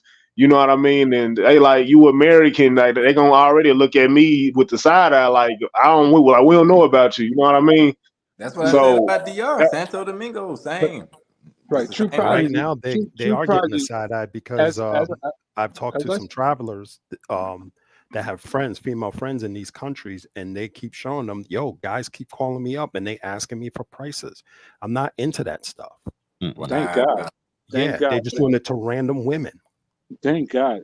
Like I started when I came in, I talked to my ex-wife today all day long, and I got married in Brazil. Okay, I see how the women take advantage of the men, how they take advantage of men that got money, property, and houses, how they get green cards, how they take passport bros and tell them that they love them. And I've seen chicks get tons of money while they're sitting in the house with a Brazilian man that's their boyfriend. I've seen Wow. the whole game played out over and over and over again. Okay, I remember back in the day that when I was a young, spiraling thug from New York, from YO, and I got out to Brazil, and I went to the city of God. Where most you won't see no passport bro in there, and because this is my Indiana Jones days, where I'm like, hey, I could die in New York. So what can they do for me here? So I experienced my vacation, but when I came back, this was a time where you could come outside Club Health, and there'd be like 150, 200 beautiful women. Them days are far from gone. You can go to Mia Bataka, and there's just chicks everywhere. It was just a fest of beautiful women. It was a candy store paradise. And you want to know what? It wasn't all over YouTube. There was a man, secret place that it's I was doing greed it. and addiction, man. That's all it is. Dudes get greedy and they become addicts, you know, because it gets easy to just pay to get the women, and they're so beautiful and attractive. It's like it's a win-win for a lot of these guys, man. It is because they would never get any woman like that unless they pay for it. Okay, Yeah. Mm. And my so thing But you're is this: still it's paying for it nothing though. wrong with honestly. Like if that's what a man want to do, he can do that. But any addiction is bad, bro. You know, you don't want to get too carried away. You tend to lose yourself. You know what I mean? Like right, being addicted to anything, in my opinion. right. So Do you think that's what's happening in Colombia? Because that was a good thing that you brought up earlier, talking about the mayor in Colombia Okay. focusing. I told you the reasons why. Because if you go to YouTube now and you pop up Colombia, it don't specify the beauty of the country, and that's sad. That's really sad. That Passport Bros made all these videos of creep camps in Sue in Colombia and where to go and how to get it. And now the mayor can't even get tourism, real tourism in there, but Mm. just prostitutional tourism that he got to hand out flyers at the airport. That's y'all want to ask ridiculous. you guys a question. I'm gonna go ahead and drop off because I'm not in my seat right now. So what is like what op like what is one thing about the passport bros that like most passport bros don't like about the passport bros? Can I answer That's that? a question. Can I answer that? You can go. You can If go to that my YouTube I don't channel. know if that made sense or not, but I'm It just did. All curious right. to Yeah. know. You go. I'll tell you what you do. Go to my YouTube channel. It's NYC King 333, and I just posted a new video. It's called "Hunting Passport Bros in Brooklyn." It's a treat, and I'll tell you. It tells you everything about a passport bro. Okay. I'll tell you the reasons why. Most passport bros carry a Metro card, bad credit. Damn. They may have two stamps on their two, three stamps on their passport. It's both Sister Sewer or one in Colombia. And this is the whole Passport Bro movement. And then you got this idiot BMT making Passport Bro ads. Then you got to pay to get into the app so you can see creep camming. The whole movement Wait, is Creep wait, camming? wait, What the hell is wait, creep wait, camming, wait. bro? Hold on, now Can't you're just, not just gonna skip past you you can't. not just gonna skip past what you said. Like you said creep camming. What is creep cam, bro? Wait. we Let's were stay just off. talking Let's about stay it. off. We were Wait, just Say stay what off is talking of creep about it. BMT cam, now. bro? Hold on. Too We're many not people talking about talking. That specific people. sound, bro. That sound wild, creep cam, bro. All right, I'll let someone else explain it that I'm just saying, has I fucks with BMT now so far. He ain't did no bullshit to me, so I don't wanna say nothing bad I about don't BMT. like I BMT. just I want to like know what creep he look cam is, bro. BMT looks like That's a kind of big rat. wild. He looks Creep like a Yeah, big we rat. ain't, we ain't I don't glazing, like we him. ain't hating, we ain't doing none of that. I don't know all the information I y'all don't hate know. BMT, but I don't like him. He looked like a big fat rat. All he needs is a tail That's your personal and some opinion. whiskers. All he needs is a tail, some whiskers, and some ears. He be looking like a Wow. rat. But I Okay, did and he. okay, but shout out to him. I did a consultation with BMT, bro. I ain't shout out. That's good. That's He good. You kept did he it. But I kept don't it like the big. 1,000 with You me. know He I don't kept it like. I 1,000. don't like the big boys. I don't like the big boys dummy. I don't like the fact that everybody's on Austin Holloman. Every show has got Austin Holloman. He ain't got no real money. He know how to get views, He does. and I can respect the fact of that. But he ain't living the glamorous life out there. I'm just And saying them guys ain't they not the topic. So you know what I'm they saying? not the Hey, topic, but hey, it flowed in. It hey, flowed in because NYC. yeah. So, Okay.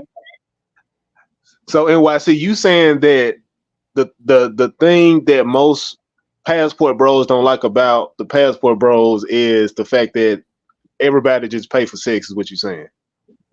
Yeah, I don't hear nobody talking about That's what I sound like.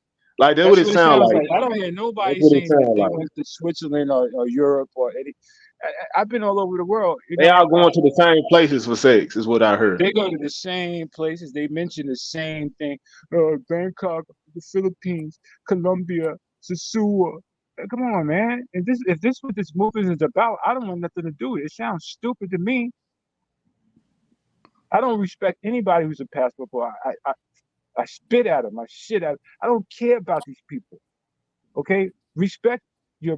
You're a black man. Be a black man. I stand alone in this world. Ain't nobody paying my rent. Ain't nobody carrying my weight. I'm not affiliated with the Crips, the Bloods, or the Zulu Nation, or the Passport Bros. I'm an individual, yo. You ain't paying my plane ticket. I don't travel. I don't want to. These guys are actually traveling to see Austin Holland. I don't want to see this guy on my. What He for? said they traveling to see another guy. Yeah, another guy. That's Come a on, good man. point. You made a good They point. have these get-togethers in the Philippines. They get these get-togethers in Bangkok, and we're all Special Bros are gonna go together. Be the big boss man and be the big BMT Brad and everybody. We're all gonna meet down here and screw the same women. Come on, man. If this is what this movement is about, yo, it's stupid. Hey man, we need to Hey, get him a hey, solo screen, but he just snapped. hey, I'm I'm about sorry. to go I had ahead to and let it hey, out. I had to let it. He asked a question. Appreciate you, True. I'm Appreciate passionate. you, I'm True passionate. Prodigy coming up, bro, for sure. yeah, man, I'm Anytime. Yeah, about to no go ahead and problem. drop down, bro. I appreciate y'all for having me. All right. No Thank you problem, for True. asking I that appreciate you question. coming, bro. Peace, We brother. appreciate you, man. Really do. I'm sorry I had to come out like that, but You not sorry. snapped. Oh, wait, No, I'm let's hear from passionate about passport. it. No, you good. Let's hear from passport, bro. Blueprint. I can't even talk. Passport blueprint. You know, I kind of agree with what King was saying, but I think what he's describing is more of the people who are part of the sex tourism portion rather than the actual guys that are going down there to find love. Because I know one dude, and I talked about this last night on another channel. One dude, he found his girlfriend, and they've been together for 2 years now. He's in the Midwest, and she's in Barranquilla. And you know, so you do have those guys that's actually going down there to find love, but they're not going to put their girls out there like that. You know, that's a intimate relationship. They're going to keep it private. That's Yes. not something you put on YouTube about. You know what I'm saying? Yes. All these dudes that's putting all these women and stuff out and creep camming and all this other stuff. I mean, you got to question that. You know what I'm saying? And besides just going back and forth, for any of these guys actually looking at, you know, moving there long term. I mean, I'm doing that right now with Brazil because I am looking for a house down there. Okay. But I'm also looking to start a business down there because my Portuguese instructor, he owns an IT business, and I'm in cybersecurity, so I want to eventually just do consulting work down there for cybersecurity in Brazil because it ranks number 3 for the most cyber attacks. So that's me. That's my program. That's why I go back and forth to Brazil to also see some. What parts of Brazil do you like? I've only been to Rio so far. I only had one trip. We're gonna be going back down there. Hopefully, I want to try to get out to certain other places like Fortaleza and other places and stuff. You know, I got my CPF, which is kind of like their social security number. Oh, you got a CPF? Yeah. Damn, I got stuck in a taxi one time. Dude was like, "You gotta pay." He was like, he was trying to make me pay through that shit. I was like, "What?" And then when I went to the gym, I couldn't get into the gym. They let me in free because I ain't have my number and all that shit. So Yeah. you can't really do shit in Brazil without. Yeah, so you got guys that go down there for different purposes. I just don't consider myself a passport, bro. I mean, I do support the ones that are doing it by definition. Um, that's out there just looking for a relationship, but this whole movement got hijacked by mongers.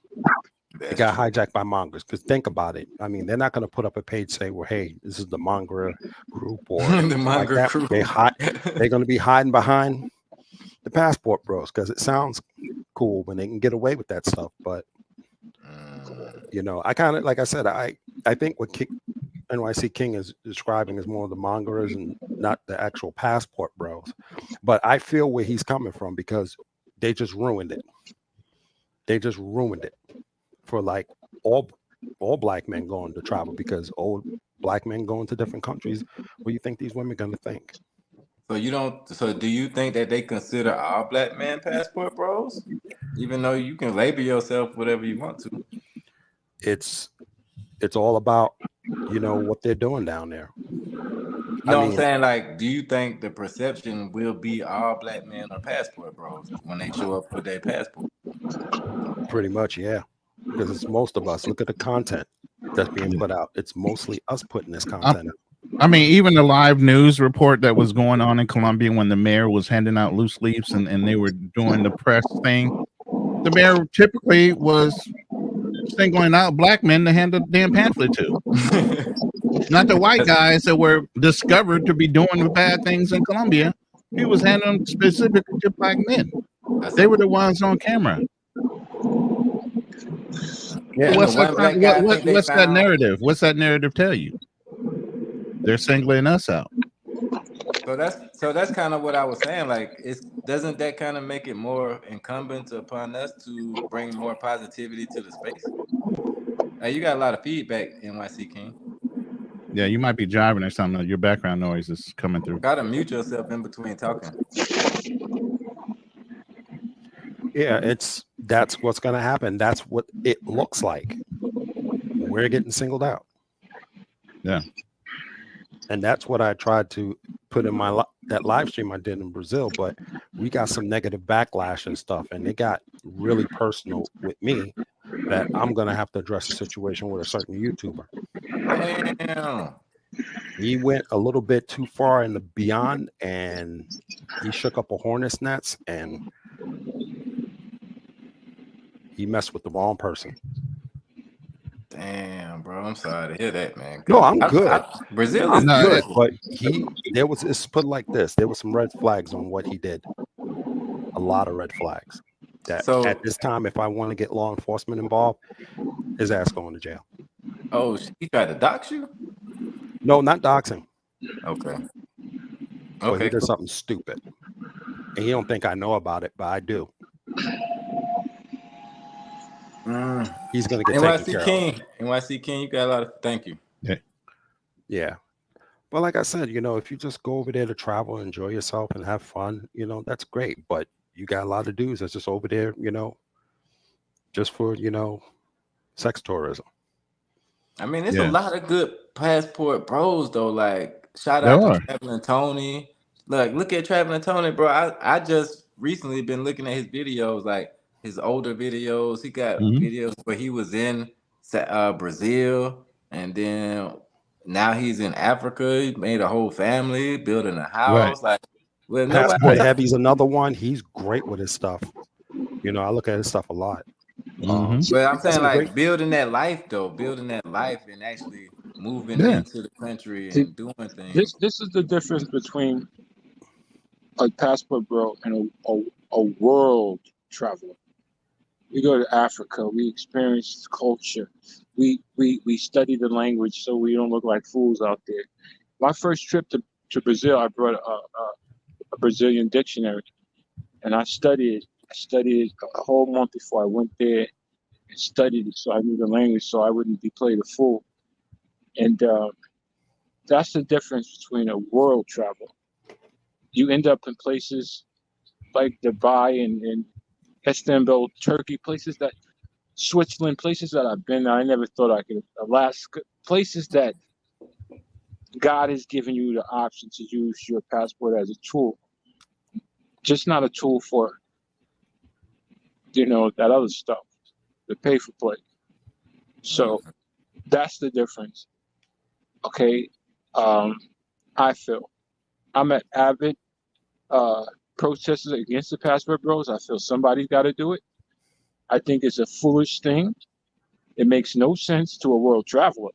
It may make sense to the passport bros, but it doesn't make sense to a world traveler. It's like a world premiere. World premiere. Us world travelers, we have a different mindset, yo. We go for the culture, not the woman. So that's what I was saying Yeah, about Salvador, Brazil. Like I didn't like the atmosphere that the women created, but Salvador is still a beautiful place. Like I will never tell anybody to not go because it's still a beautiful place. And if I had a family already, I probably would stay. I probably would stay there. Except for I don't know if I would want to raise my children there because of the treatment that the actual black people get there. So and I don't just a know. caveat off of what King had just said, we got all these apps on these phones and stuff, and these guys can't spend 30 minutes a day learning a language. That's true. That's I true. got 3 different apps I go to learn Portuguese.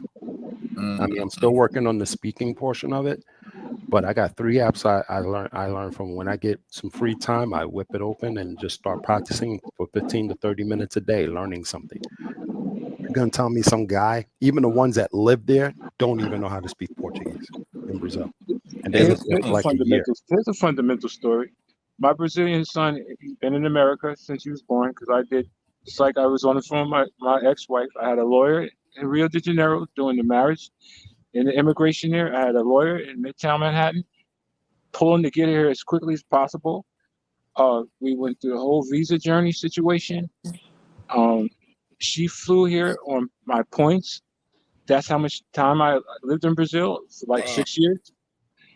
I lived in Brazil for 6 years. I was with the moms and the father, and we were drinking the Brahma, and we watching the soccer games. And when I land, my driver Sydney would pick me up. My apartment was ready. I go grocery shopping. I put food in my house, and I go hit the street. People know me. They call me by my name. I'm like, yo, I'm home. Um, I had no thoughts of any things about any passport, bro. So I found my wife in Brazil, and I extradited her to get here as soon as possible because she was pregnant. I wanted my son to have all American rights. And this is the key, brothers. I speak to my son today in Portuguese fluently. That's That's wild. awesome. That's cool. That's a real cool story, man. To the bang, to the bang. This is far from a passport, bro. This is real it.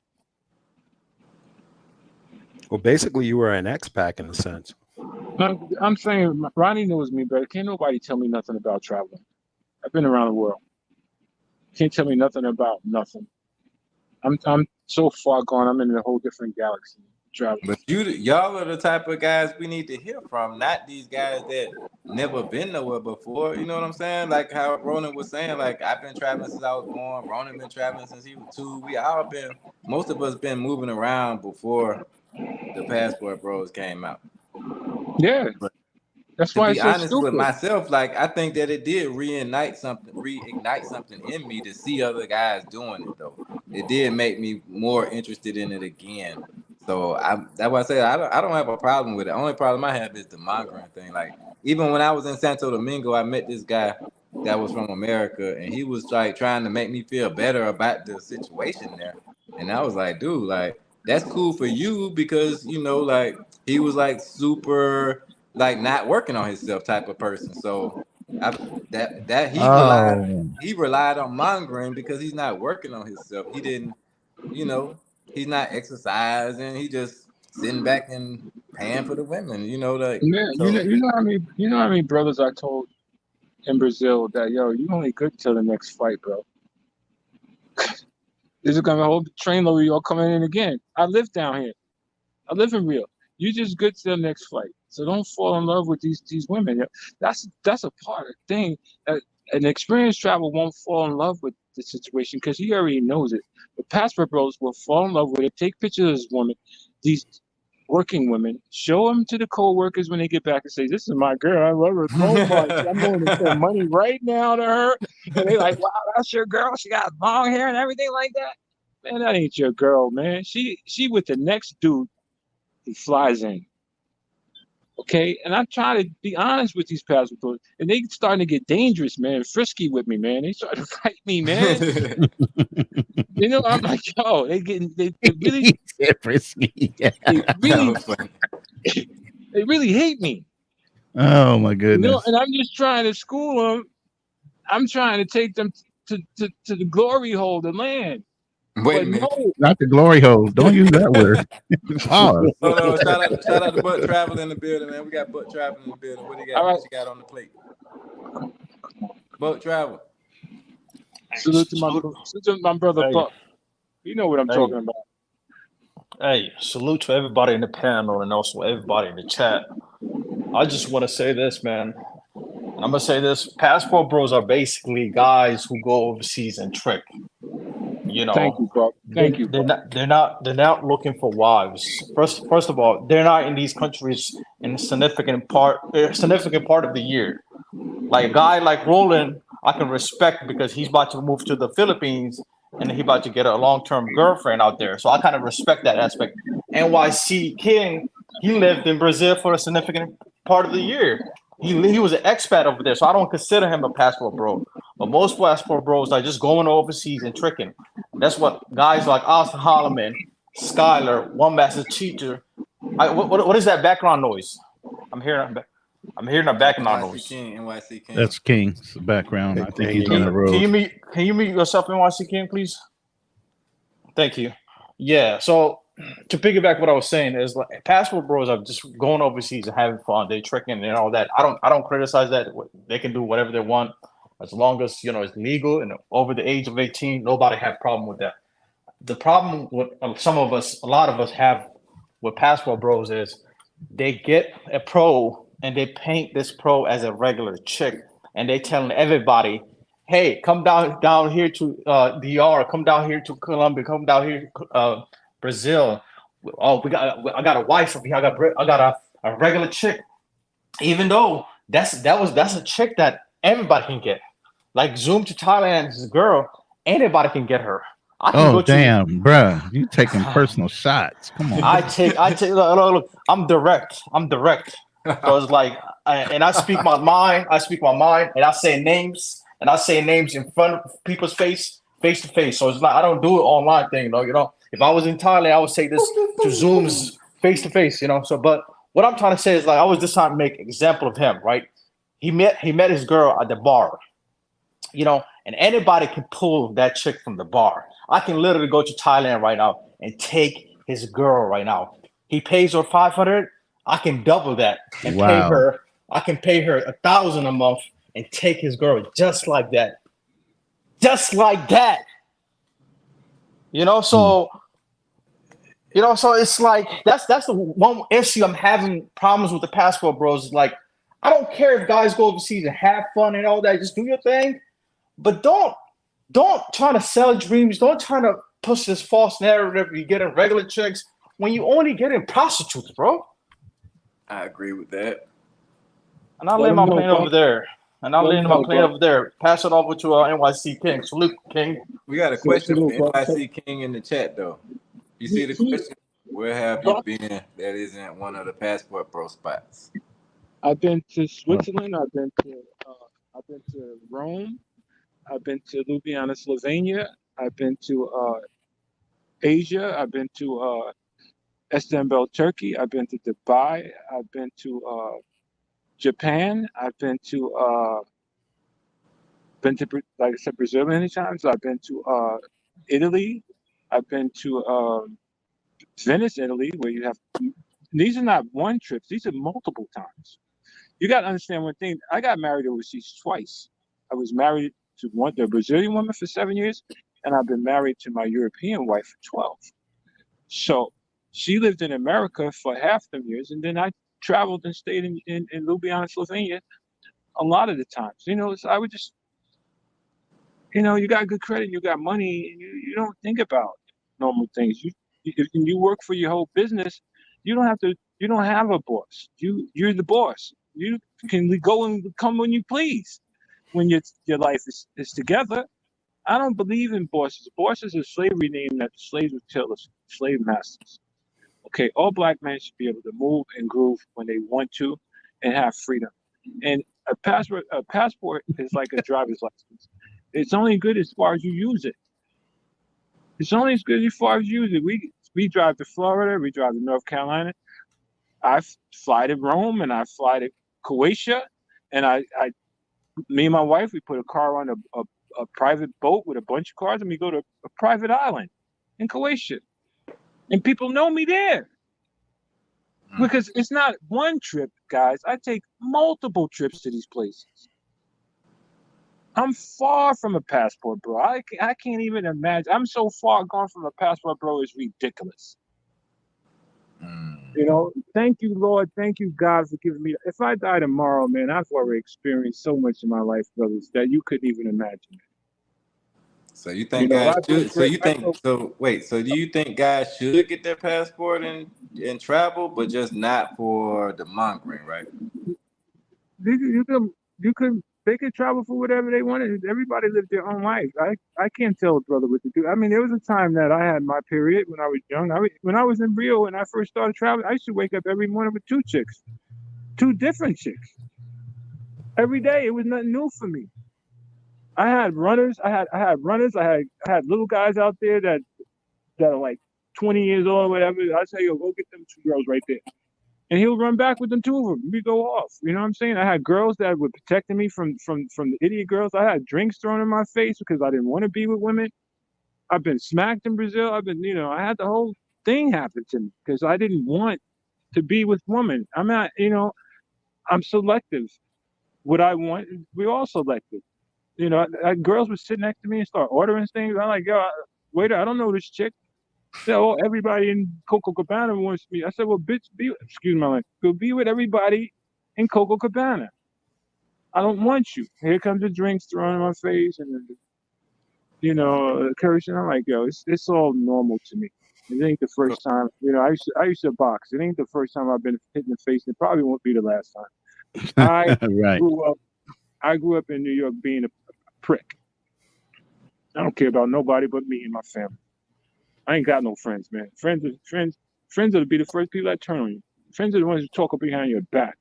Friends don't want to see you succeed. Friends have jealousy against you when you move forward in life. They want to keep you in a barrel like crabs. They don't want you to travel. Why are you going to go there? Why you got to go pay for play? Maybe you want to go pay for play. That's your prerogative, man. Okay? I just don't like the passport movement. I don't like the way they look. I don't like the way they smell. I don't care for them. Okay, and this is coming from a world traveler. I think it's complete nonsense. Okay, so that's the main issue then, because we got a lot of the guys that get most of the attention are mongers, I think, or that's what You can't Google, you can't YouTube none of these countries anymore. They come up as mongering countries, and the country is tired of it. That's why they poisoning people now. They don't want those black people in Colombia. That's why they killing. You know how many black brothers died in Colombia? Shot, robbed, poisoned. Okay, then these guys are in sewers like Jay Watermelon hitting these girls raw. Every time Jay Watermelon goes on a vacation, something happens. Police are called, windows are broken. Is this what a passport bro does? Is this what traveling is about? Not being enough to afford, you can't afford to pay for these women, and they telling you we ain't leaving till you give me $150. Damn. Shit. Is popping a nut off for 15 minutes worth $150? Not in my book. That's a lobster dinner for me. I got one even better, King. You add up all the travel expenses on top of that. Is it worth it for 15 minutes? For 15 minutes, yo. And then they like, I'll tell another story. All right, I'm in Sasua, right? I'm at one of the clubs. I'm congregating with the brothers. I think I was sitting with Flip. We was talking or something. And my little man, I had a little man. He traveled from another country and stuff. I piggybacked him. So me and him would go out on our bikes. We ride every day. He's my little man. I talk to him. So he gives me a call because I had a burner phone as we do. I'm sitting at this club with Flip. And we talking. We having a couple shots or whatever. And then also I get a call. And he's like, yo, I got a problem. I said, what's the problem? He said, I got this chick I can't get rid of her, yo. I said, what do you mean you can't get rid of her, right? So he says she won't go. She said she's been doing coke all night and she won't go. I said, you had her all night and it's morning time? I said, you got to pay this girl, bro. You think she like you? You got to pay for the night, bro. Well, how much should I pay? So I got on my bike. I zoomed over there. They sitting in there. They sitting in a booth, like, because this hotel was in, I think it was Europa. If you're familiar, anybody's familiar with Hotel Europa. So I go in there. They sitting there looking like Bobby Brown and Whitney Houston on drugs. So Damn. I'm like, yo, this is pitiful. They got 20 cigarette butts in the ashtray. She looked paranoid. He looked like paranoid because they've been getting high all night. So I look at him, and I don't want to say this because, but I cursed him out. I said, the audio money for that puta. And I said, you're a knucklehead. And I then kicked him, and then I hugged her because she needed to know that, yo, I wasn't taking his side in this thing. So I went underneath him. Took my shoe off, went and got the money out of my sock. And I got her the hell out of there. And I said, little nigga, you're going to pay me back for this shit. Okay? You got to pay these chicks, bro. These are the things that happen to me in some of these places, yo. So I paid Shorty, got her on a motor poncho, and she got the hell out because she wasn't leaving. And I said, yo, she can call the police on you, bro. This is not your country. I was riding a motorcycle. The headlight was out because I rented it. Cops stopped me and said, yo, the headlight was out. And then you know what the cops did? They stuck their hand out. I said, yo, I ain't that dude, yo. I ain't that dude. I kept on riding the bike. I ain't that dude. You ain't getting no money. Yeah, I know. Yeah, definitely, man. Definitely agree 100% with NYC King, man. I tell guys this. Now, King, while he's always- talking, hit the share button. I'm running some options here. I need a vote. I need an opinion. Hit the share button. Yeah, there's a button that you can allow something to share. Yeah, I tell guys this, man. Just travel, enjoy, have fun. Wait, tell me how to do it. How I do it. I don't know. It's somewhere at the bottom where it says share screen or allow share screen or something like that. Okay.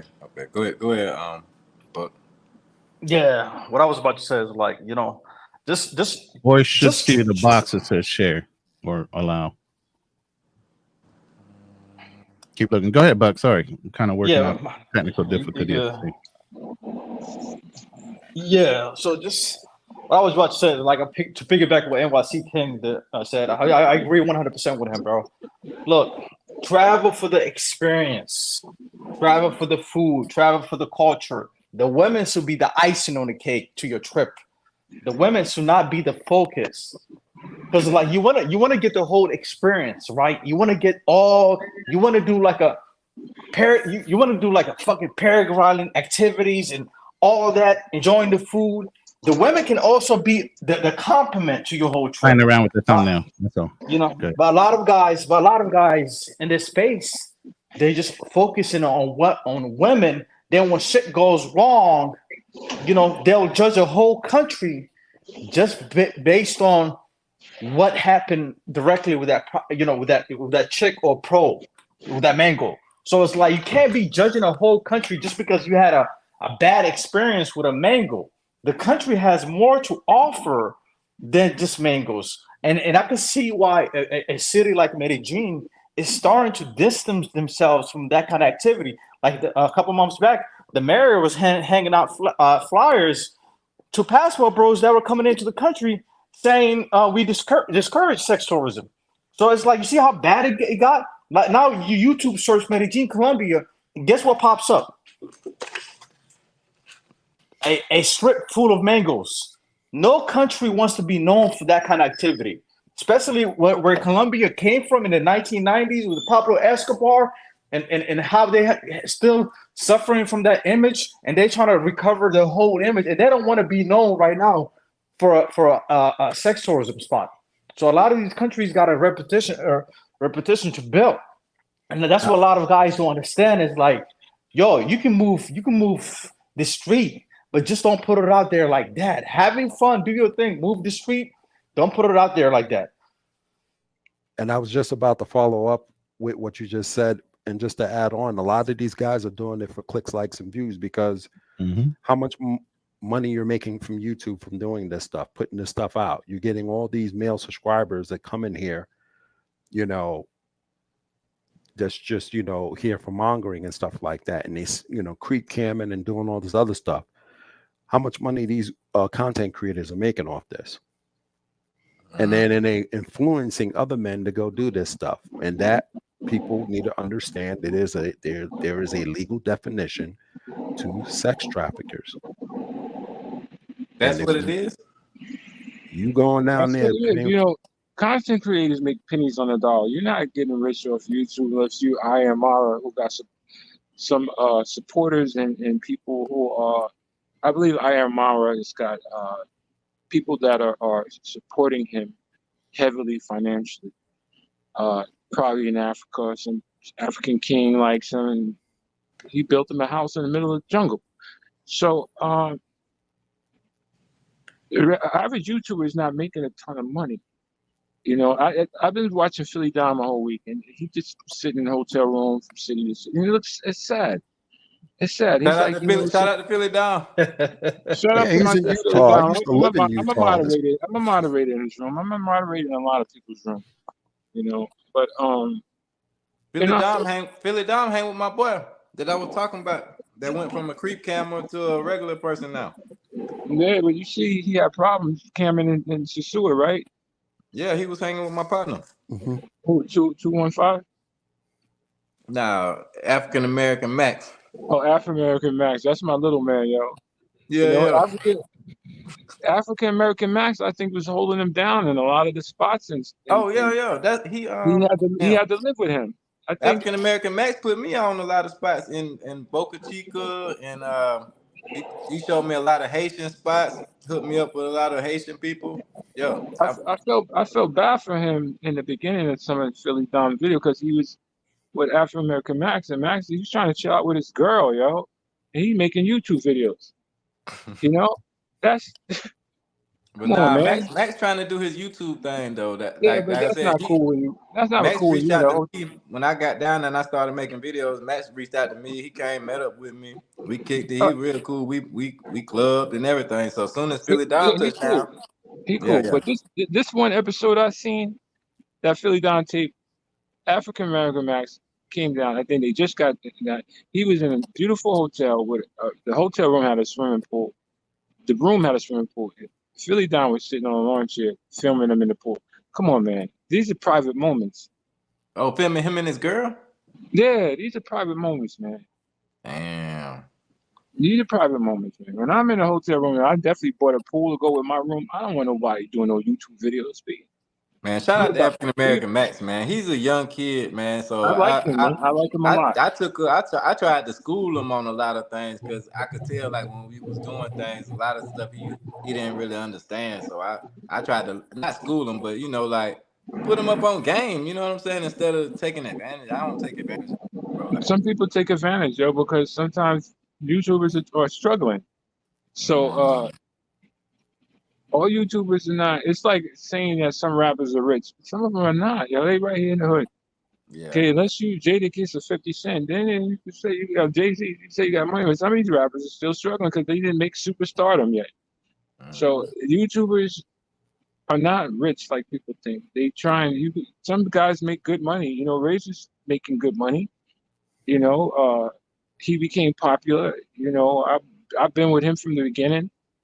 to where Yeah, he's shout out at to now. Razor Ray, man. Shout out to Razor Shout Ray, out to man. Razor, yo. Shout out to him. Shout out to him. That's the I kind that's of, the I number kind one of, Passport Bro show in the game, man. He got his own niche. He found a niche in the space, yeah, and it's like I kind of helped him build this channel. You know, I stayed one of his top moderators. You know, I got a show with the Big Boss Dummy about him and his Passport Bro activities. Actually, salute to Razor and Floyd. Like, if it weren't for them shit, I probably wouldn't even be on this live right now with y'all, because y'all wouldn't know who I was.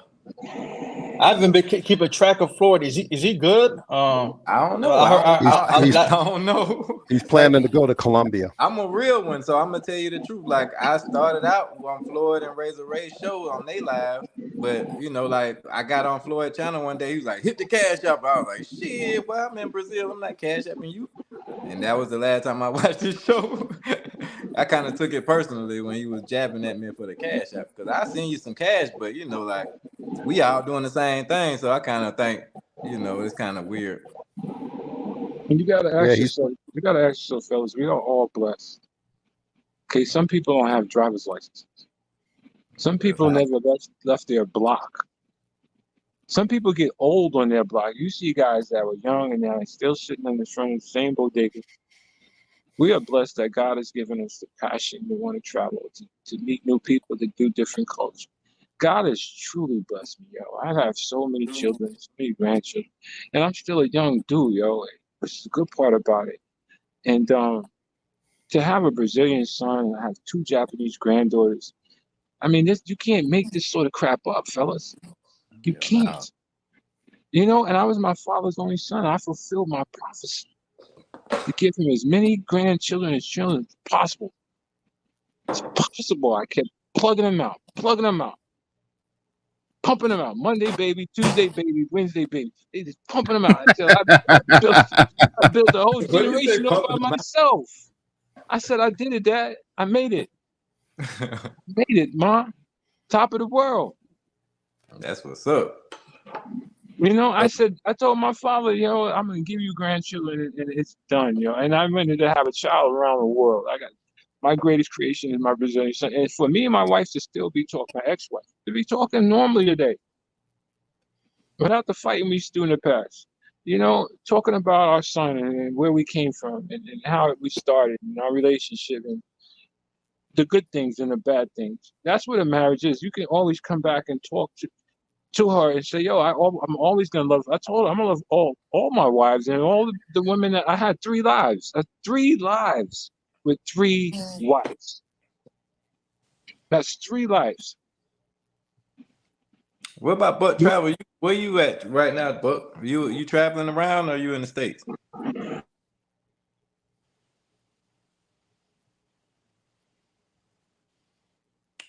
Passport Blueprint. You can answer the question since Buck can't hear us. Right now I'm in the States. I was in Brazil about a month and a half ago. I am planning another trip to Brazil, especially next year. I'm going to Carnival. Lit. Yeah, that's gonna be fun. Again, I'm gonna be going back and forth to Brazil for the purpose of getting my home. There's a real estate market over there. It's, you know, you can afford to get yourself a condo or a house or a townhome in Brazil. They're cheap, so I might as well just snatch up one. To be honest with you, if I don't live there, I'll use it as an Airbnb. You know, right. Absolutely. So that's potential business you can start. You know, but like I said, I'm starting to really explore Brazil. Minas Gerais is probably going to be on my list to go. Fortaleza, Victoria. Those are places I want to hit because I have friends there. And I also have friends in the Rio de Janeiro area. So it's a place where I can just go and meet up with people and then learn, you know, spend more time getting my Portuguese up to speed. But Portuguese is so fancy, bro. When they start talking that Portuguese, they sound so fancy. Like it's like a Spanish and French thing to me. Like the way they say it, It is. I'm like, whoa. Yo, My Spanish is when you get to learn the language, you love it. When you get to learn it and they see you know the language, yeah. you're proud of yourself. They were I'm showing telling you. they were showing out on me. I was like, damn. Yeah, it was like when me and Average Man Unplugged was in Brazil. We kind of felt very lost because we didn't know Portuguese. He knew Spanish and he met some people that spoke Spanish, so it helped them out. But you will feel lost if you don't know Portuguese. That the same thing happened to me. All the women that I met and talked to, not even just women, but most of the people that were able that I could communicate with were like from Argentina, Buenos Aires, stuff like that, because they speak Spanish, so it was easy to Yeah, and they communicate. come to Brazil for vacation, but they don't vacation out in Rio. You know, the beaches. They go on the outskirts. Like every Friday, I think King can vouch for this. Every Friday, everybody's driving out of town to hit the beaches on the outskirts. Yeah, I was in Salvador, so they were definitely out there. Yeah, I mean, the beaches out there on the outskirts, you know, they're really nice, beautiful. Like down in America and a couple other places further down, beautiful beaches are nice and quiet, clean. You know, I mean, the women from Argentina were so nice, bro. Like they are. I'm thinking about going to Argentina. The only thing that kind of stopped me is because it's so far away. Like I gotta go past Brazil to get back down there. So Oh man, that's gonna be a flight. I yeah, mean, I'm learning how to deal with 16 hours of traveling. I took an 11-hour flight coming back. I was standing up, stretching and I had a good seat too, like the emergency aisle seat. I paid extra for that, and my leg was still falling asleep. Mm-hmm. It's And the thing tough. about my trip when I went there, when I got on from Houston to Rio, I met this Brazilian girl. She was gorgeous. Definitely 8'9", totally. I mean, we had the I believe you. most wonderful conversation, and she was teaching me about Brazil, what was going on the political side, all that stuff. And it was just such a wonderful conversation. I wasn't even hitting on her because, you know, she was married, and two, you know, I didn't see it like that, you know, and she was actually giving me her food. She would be like, here, eat. I'm like, damn, you serving me airline food, and I'm not even like, you know, we're not even like that. We're just having a conversation. But it was just a wonderful conversation to have with her, to know about Brazil. And it's great. You know, and that's where a lot of these passport bros don't take in, because they're so busy trying to jump in someone's pants rather than, okay, we're learning about something. Even when I got out the airport, I came across a brother. We was talking, and we was just talking about the whole political stuff that was going on in Brazil. And it was just a learning experience. I didn't know. So that's things these guys don't bother, because all they do is they want to go party, hook up with some 304s, and that's it. Lie on the beach, get drunk. That's it. And on my last day there, I started seeing brothers rolling up just when I was checking out. What you mean rolling up? Oh, the brothers was coming in. Because Okay. that week we came in, you rarely saw any brothers there until the other night. One night we hit a certain restaurant that everybody knows about. And I didn't know about this restaurant until it was informed to me there was a place where the 304s kind of look for the brothers. And I was just like, okay, we'll not be coming back to this place ever again. You know, they like them kind of spots in Pattaya, don't they? I'm just joking. I'm just joking. I don't know. Pataya is all over the place. I'm just kidding. Yeah, I've been hearing some good things. I've been hearing that Argentina is a hit and miss for the brothers. Some brothers love it, some brothers hate it. Like Ace Live, I was watching his videos on it, bro. Dude seemed like he was having the time of his life out there. But then you got a guy. I seen some of his Argentina videos. Yeah. You see that one video, like he was, kissing on that girl, Argentinian girl, blonde hair, blue eye, Argentinian. Yeah.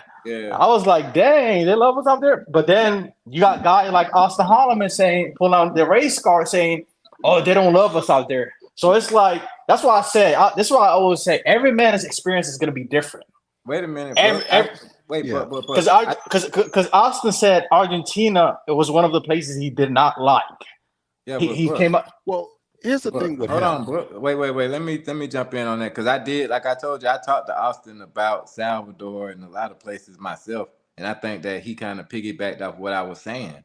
So for what I think, I would say like Austin's right, and also we are right too. That's the truth about everything. The truth is in the middle because it's a race thing everywhere you go. But It is. at the same time, your positive energy can have a big impact on the time that you have. So like the Argentina women that I met, I was outgoing. I was excited to use my Spanish. So it made it an easy transition in talking to them. Whereas with some of the other people, like the Brazilian women, they were already kind of giving me a negative vibe. So it was hard for me to push past that.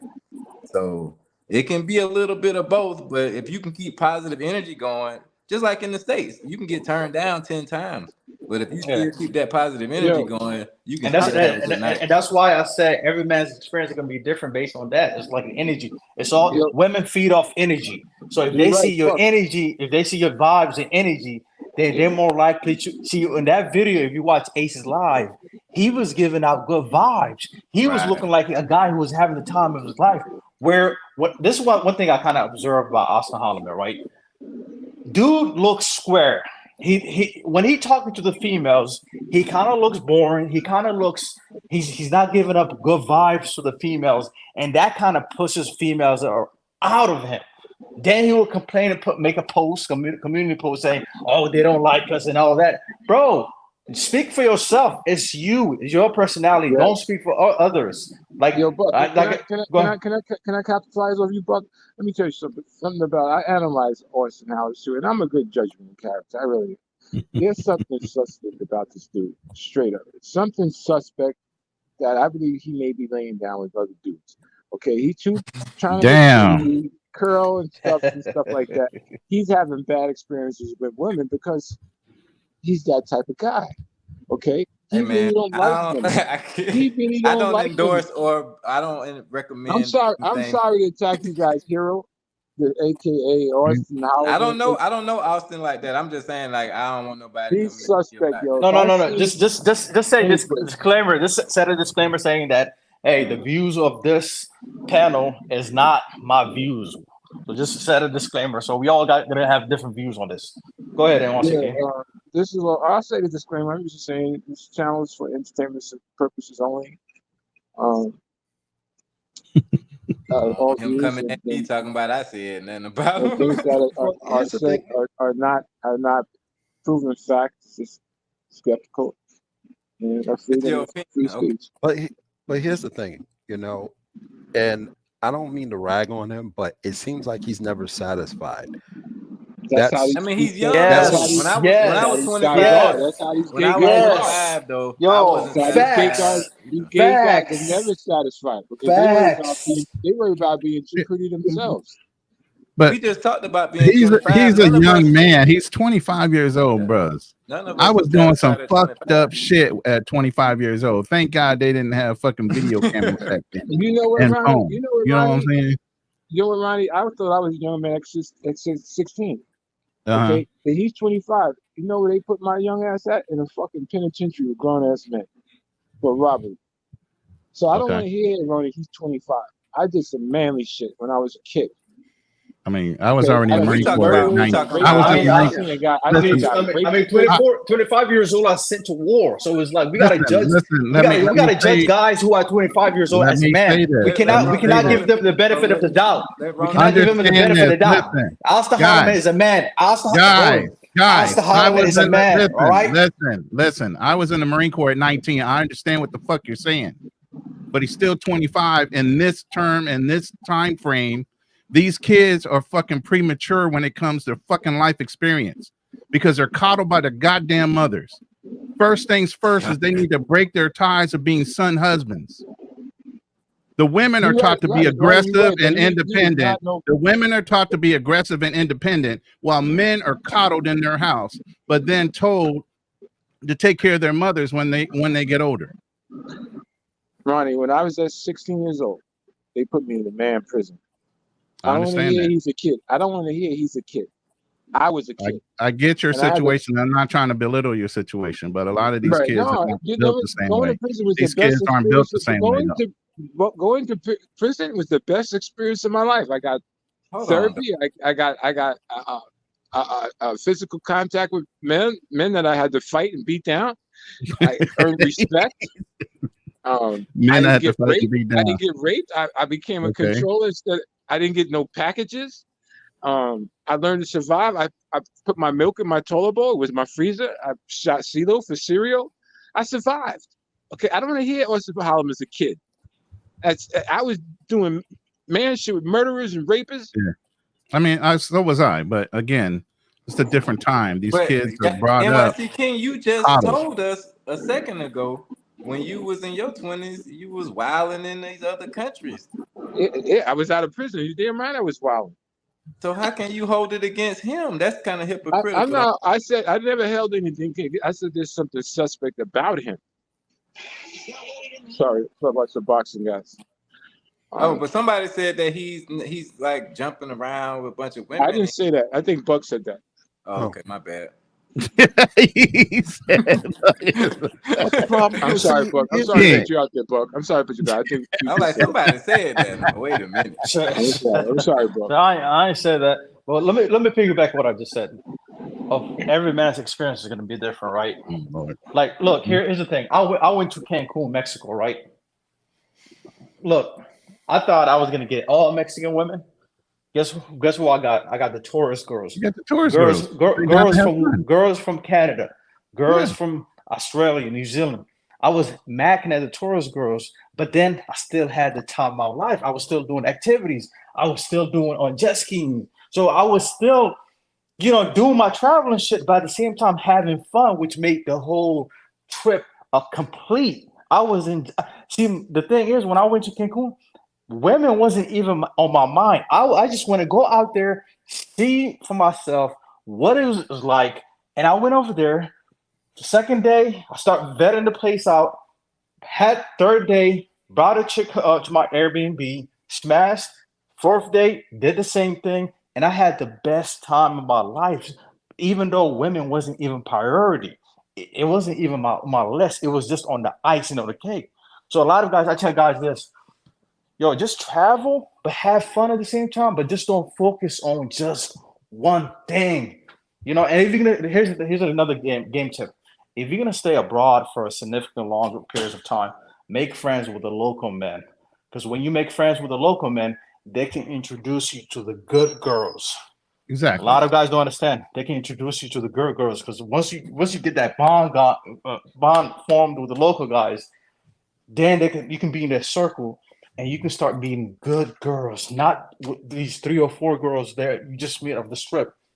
And a lot of guys, what they do is like they go to these countries, they move overseas, and they kind of isolate themselves from the locals, and they only hang out with other expats. They go to the cigar shop where other expats go to, the bars where other expats go to. Then at night, they only mess with the chicas. So that kind of excludes them from the whole local and vibe from it. So that's what I said, guys. Just get that local experience, make friends with the locals, and good things will happen. But see, here's the problem: no one wants to learn the language. That's the problem, and the language is not that hard to learn if you put effort in it, because you can't know the locals if you can't speak the language. Like I said, I was in, and this is another example. Another example is when I went to Jordan. I brushed up on my Arabic just so I can try to communicate with people and stuff, How was that? That was awesome. I had an awesome experience, man. I went down to the ancient city of Petra. Mind-blowing. Been with the Bedouins and all that stuff. This was a great trip. And that's why I agree with King. We're world travelers. I lived in Israel for 3 years because I went to school there. Wow. Yeah. Wow. I've been to different. Yeah. that whole thing that's going on right now, the conflict, I know the intimate details of that. All right. And the thing is, I have friends that are Israeli and Palestinians, and I'm concerned about both of them. One of my friends is in the IDF. No, two of them, actually, two of my classmates. And I worry about their safety. So wait, let me ask you a question about not about that in particular, but just something I noticed from talking to different international people. I had this lady that worked for me. She was from Mauritania, Africa, Mm-hmm. and so of course she was Muslim. But she was telling me about how I'm trying to think whoever their enemies are, maybe they were like talking about they killed them. It just seems like you always hear the same back and forth, no matter who the beef is between. No matter Mm-hmm. if it's Indian people versus uh, whoever they got beef with, or you know what I'm saying. Like, is it similar to that? Is it always gonna be that type of thing, like the separation and division? But it's two people that are so similar, but they're divided. Yeah, I mean, pretty much what's going on in Israel is pretty much something that's been going on for 75 years. They just want that to be completely Jewish. Kick out the Arabs, the Oh, when they took Palestinians. they But moved back in. see, the flip side of that is that you have Israelis that are standing up for the Palestinians because that's their neighbor. And there's been groups, and I know people in those groups that they are fighting, but they can't say anything because Israel passed a law and saying if you say anything on social media or text that you support Palestinians, you're going to get locked up. Wow. And so you know a lot about Brazilian politics? Oh, the Brazilian politics, I'm starting to learn. Not crazy about this president that's in office. That's why I'm hearing a lot of negative things that's coming out from Brazil. Always had this issue, and that's why it's never became a superpower, is because it's always corruption going on in Brazil politics. That's when I was there. Like that was a big part of every dinner discussion. When I sat down with people to have dinner, and there'd be people from Britain and people from all these different places at the table, and they just talk about politics the whole time. So what do you think about Trump? And what do you do this and that? And Brazilian politics? I was just like, Jesus Christ! Like I didn't come out here to talk about politics. I mean, nothing wrong with it, but I don't know, man. It's tough, But man, to and move that's into the a thing. Politics is like one thing that I would never get, associate myself overseas. Because that's one thing I would never touch right. overseas. Because you can be like talking about one thing, and over there they really take that shit seriously. Like Hell yeah. because in Brazil they got that Trump version of Brazil. Then they got Right. the Biden version of Brazil. Like Yeah, but he's the thing actually is, it's not to talk about it. he's It's not actually to talk elected right. about it. It's more about understanding the temperature of the political environment. It's not for you as a foreigner to talk about any of it. It is up to you to understand the political environment, because you could be putting yourself in danger. That's how motherfuckers get kidnapped and used as pawns. You get what I'm saying? Depending on what area is going into. Right. That's actually one of the first things you should do before even traveling to the destination you're going. You should always look up the political landscape. Let me tell you this. When I went to Peru back in 2022, right? I was in the middle. Like literally, I went there when their president got ousted. They did not have president when I was out there. I was out there for a whole month. They did not have any president. And every day downtown, there were fucking riots and protests and all. And I was there. I had footage and all that. I was sharing with the group chats and all that. Bro, at that point, I wasn't even touching politics. I knew what was going on. I knew what was going on, the situation, what was going on in Peru, but I wasn't even touching politics. I wasn't even talking about the locals. Luckily, the area I was staying at, Miraflores, is at Peru, which is like the upper scale. That area there wasn't any protests or anything like that. So I was more on the safer side. But it's always good to know, like wherever you're going, like try to research the politics, even to a certain extent, the history behind certain things. Like, hey, why is this, that? I haven't been to Brazil, and I kind of know a little bit of basic understanding of the history. You know who they got colonized by, the Portuguese. You know, and like all this stuff. I know a little bit of basic stuff. I haven't been there, but I still know my basics about Brazil.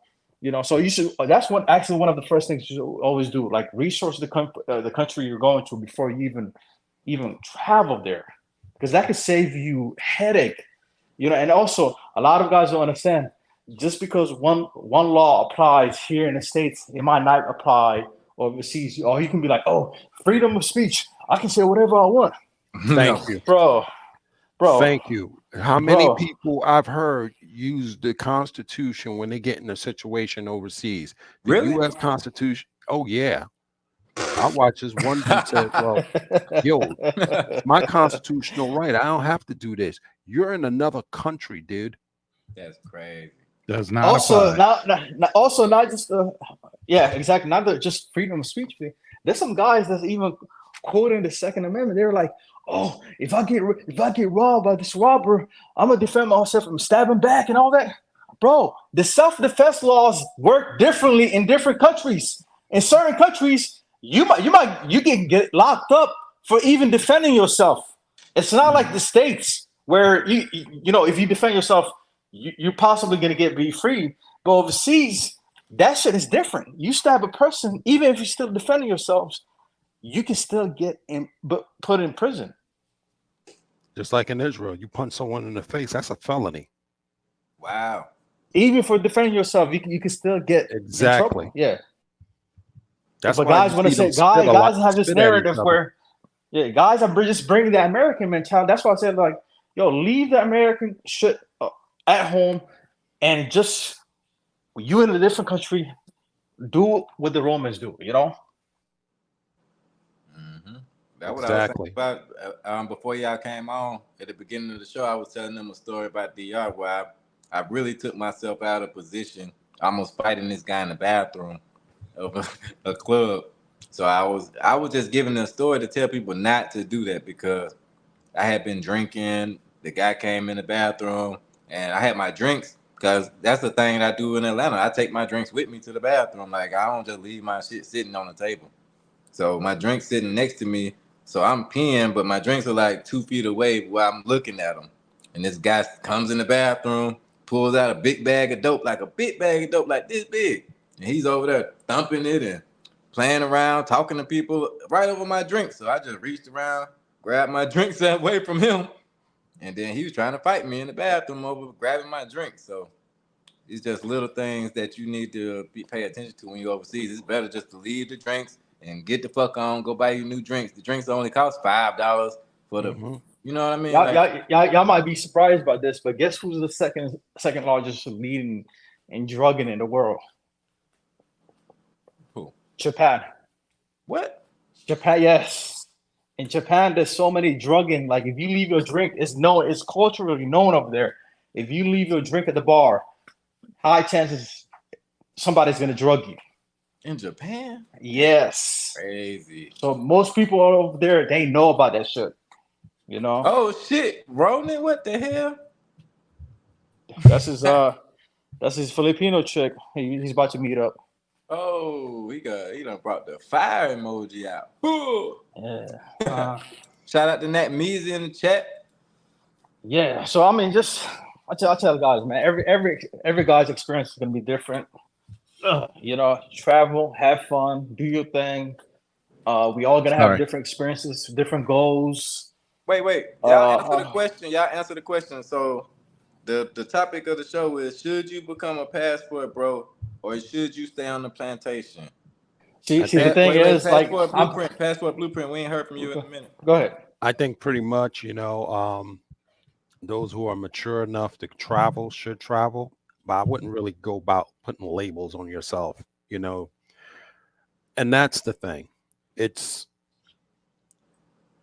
basically, you know, if you go by the Urban Dictionary, what a passport bro is, it's basically someone looking for a relationship, i.e. marriage with a foreign girl. If that's what you're doing, cool. But at the same time, Go ahead. would you want to put a label on yourself? No. You know, if you're going to travel, just travel. Facts. Just travel. Facts. Whatever your business is, just go travel. I mean, I understand what the movement's about.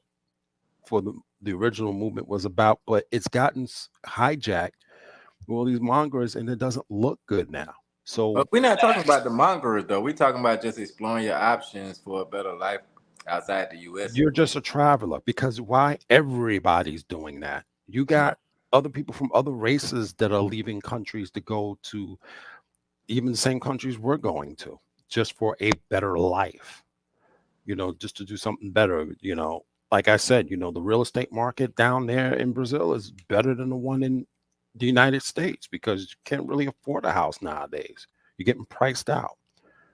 You know, $60,000, I can get me a 2-bedroom, 2-bath condo. Facts. You know, speaking of pricing out, BlackRock is buying a significant real estate in the States. A big ass investment firm is just pricing out everybody. So they're like, because BlackRock used to be in the stock market, but now they're like, okay, let's diversify. So what they're doing, like, they have trillions of dollars in cash, and they just buying out properties all throughout the states, and they just pricing everybody out, increasing everything. But to piggyback what Passport Blueprint said, I agree. Labels are not good. The whole Passport Bro thing, it started Let's off. get off the label though. Let's get off the No, label. no. I just want to touch on this topic. What he said. I just want quickly. That whole label. Here's the thing. The whole Passport Bro thing. It started off with a good intention, right? Guys going overseas, marrying broads, having fun, and all that. But now the movement has been hijacked by the worst of the worst. So some guys are just now coming in and saying, "Hey, we're not even associating ourselves with this movement anymore because it just have a negative image to it." You know, so a lot of guys are saying that, "Hey," but I do, to answer your question, I feel like people should travel. People should travel. People should. I always say this: traveling opens my mind. It opens my eyes and my taste buds. You know, so I travel for the whole experience, for the whole package. I'm not the type, like I said, I'm not the type that's just strictly going over there overseas for women. I can get women here in the States, no problem. But I'm traveling for the experience, you know, for everything, having fun, enjoying my time off. Sometimes there's places where I've been where I didn't even smash at all. I just want to rest it, reflect, recharge, take time, use that time off from work, come back to work fully recharged and ready to go. There's some places like that I've been where I didn't even do anything, smashing anything, and I was completely fine with that. So, and that's why I don't consider myself a passport bro, like, because I don't put, when I'm traveling, I don't put women as importance on the priority list. Right, but that's what I'm saying. We're not even talking about what it's turned into. We're talking about what it's supposed to be. So, Oh, Yeah. if it's what the true intent is, because like I was just looking up the Urban Dictionary of it. It's basically saying American dudes says, you know, tired of the women in the West, and they're going overseas to find more cooperative and feminine women. I have no That's a problem with better that. definition than it's ever been. That's Tell you the that's truth. a very good definition. So I mean, I don't have a problem with guys going overseas, finding wives, whatever, having fun, do your thing. But the thing is the grifting that I'm having problems with. A lot of guys, they grift too much. They get a pro and they'll paint this pro and say, "Hey, this is my wife. This is my you know, this is my my girlfriend. Come down here. You know, you guys can have a good time. You know, all that. This is a regular chick." That's grifting. I don't support that at all. I think it makes it harder for people to make a decision on whether they should travel or not, too, or where to travel. Well, shout out to Nat Me's in the building. What you got on the topic, brother? What's up, brothers? How's my audio? Radio check. Mic check, good. You sound good. All right, brothers. Yeah. So I kind of I tend to agree with most of the brothers on the panel, or at least Buck and the passport. I'm sorry, Blueprint. whatever. Passport Yeah, blueprint. passport blueprint. I'm sorry, brother. Look, when you attach yourself to a name, whether it be hijacked or not, you're opening up Pandora's box. I think the passport bro moniker is associated with negativity. People get offended when you call them passport bros now. I mean, the name itself, it screams frat boy, uh, wild spring break kind of dude in another country. I'm all for black men traveling. I've told people years ago, experience the rock star that the black man is outside of America. Experience it. But there was never anything about sex, about S tourism and angering, because that I'm just not on that type of time. And I think that this passport bro movement has been hijacked by a lot of unsavory individuals. They've stolen that name and they ran with it. And at a certain point, you got to decide: do you fight for the name back, or do you just let it be what it's gonna be? Now, I wanted to explore the plantation aspect of the question, which is why I said it's a loaded question, because it puts America as a negative. And every single one of these countries, not every single one, but a lot of these countries that brothers are going to have a lot of people that would trade places with Americans in a heartbeat. Oh, definitely. Okay. They'll if you were to open up the American embassy in these countries and say the first 20,000 people get free visas to America, with the lines will be around the corner. So when we call it the plantation, I think number one, it's a disrespect to our ancestors that were enslaved. That's number one, because there were some horrible things that happened on this plantation, which is why I always push back when people say it's the plantation, because what you're doing is you're dumbing us down to essentially slaves. All right. So we have to be careful with the verbiage that we use out of respect for our ancestors that actually went through that. That's understandable.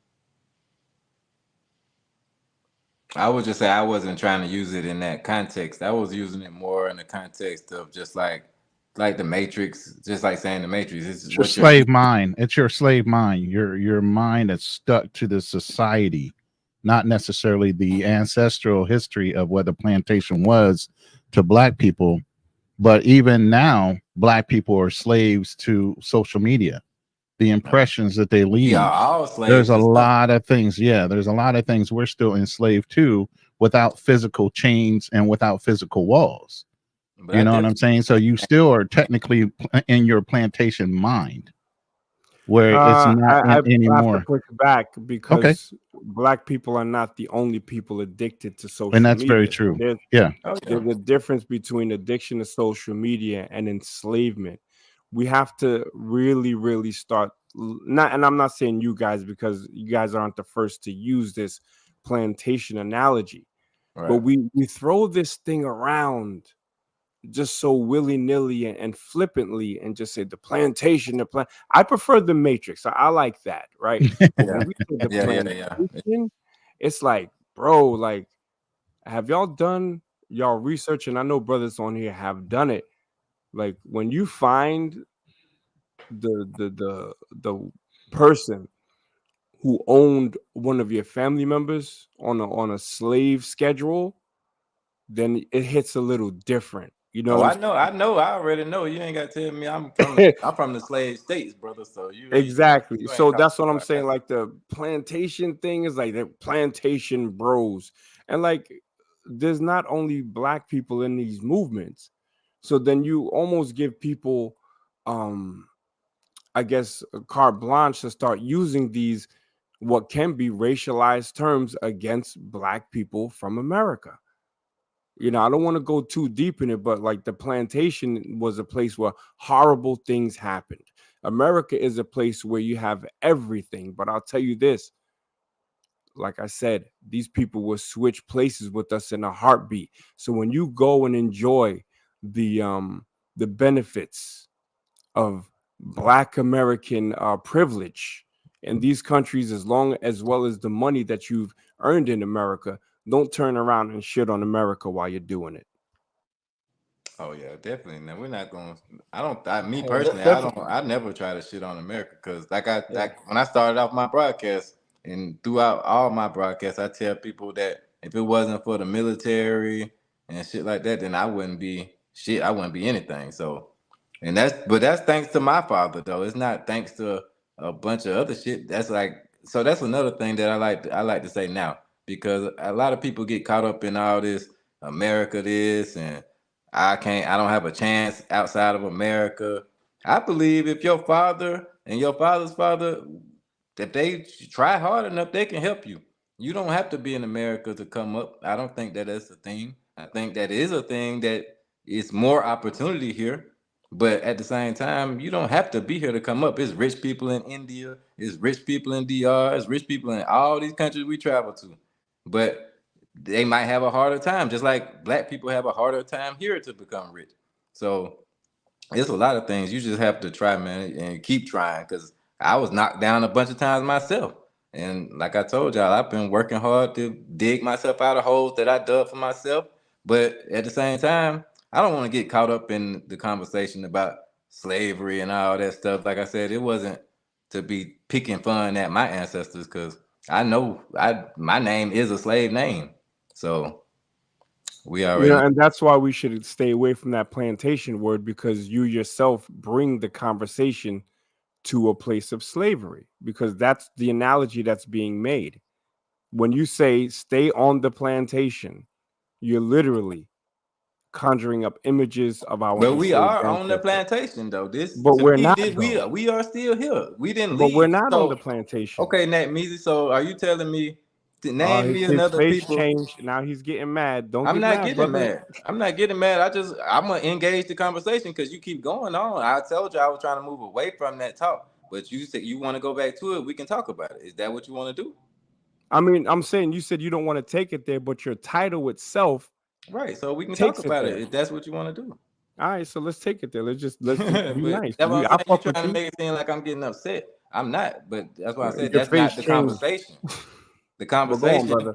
the conversation is about passport bros and should they stay or should they go? Should they become passport bros or not? That's the conversation. Stay or go where? Stay where? Here. Should they stay here, never leave, never Ah, travel, never explore their options, or should they do that? now I think that's a great topic, and I like how you pivoted from your I'm original. not pivoting. You That's what it's literally about. pivoted, brother. You said stay here, but your title says plantation. I like Matrix. You see what I'm saying? I don't have to explain But that's okay. to That's black. semantics though at this point, after I It's not. explained it, It's right? not semantics. It's literally not semantics, because you're likening America to the Maybe you're the plantation, and one. it's So not. maybe you're the one that's getting upset, brother. That's all I'm saying. No, I'm not Don't upset try at to all. pivot. Don't try to pivot your upsetness Mhm. to me. Don't try to make it seem like I'm getting upset. All I'm trying to say is I mean, we're that's over not the the topic. That is not the topic. we're over the, but it is the topic. It's literally in the title, You're on the making it the plantation. topic. That's why I told you what Could the you topic define what was. a plantation is, brother? I told you what the topic was. But what is a plantation? Because it's in your title. What's a plantation? It's not about plantations. Ah, exactly. So then maybe you made a mistake in the title. Matrix is a Maybe great the topic. title triggered you and you're talking about it. That's fine. You Well, can I go mean, you on, can keep say going. triggered. I'm not That's good triggered for a by the title. word Is trigger. triggering titles. Yeah, that's what I'm saying. Obviously, it worked. Then, if that's No, the I case, mean, but I'm just saying, there's no way when you that you came can in and you compare. said that you didn't like the title, I said, okay, I understand that, and I didn't mean to offend anybody.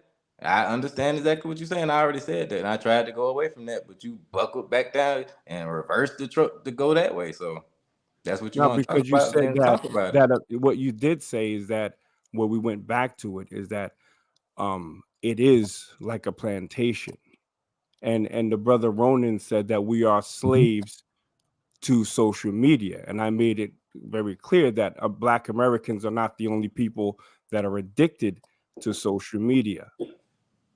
That's And I where agree we're with at. you. I agree with Yeah, you, yeah, but exactly. right, and that to your point, you're right. But the only people that we have influence to, the ones that are sitting on this panel, would be considered black. We don't have a large influence in the white community. So the only ones we can reference and any people that we talk to in our community are black. Right. So understandably, yes, passport bros are considered white, black, and different, any color they want to associate themselves to. But the people that we're trying to reach specifically are within our own community, and they're black, and that's just the way it is, and that's why, even with the name, how triggering it is, and the meaning behind the name, and how it can offend. Technically, we're still slaves. Whether you want to equate Yeah. it to a plantation or not, but we are slaves to a lot of different things in society, not just social media.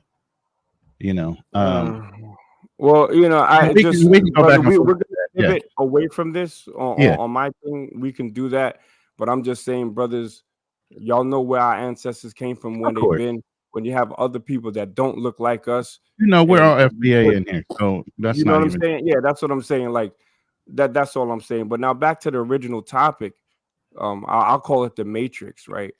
Man, we should all leave and experience the rock star that the black man is outside of Exactly. America.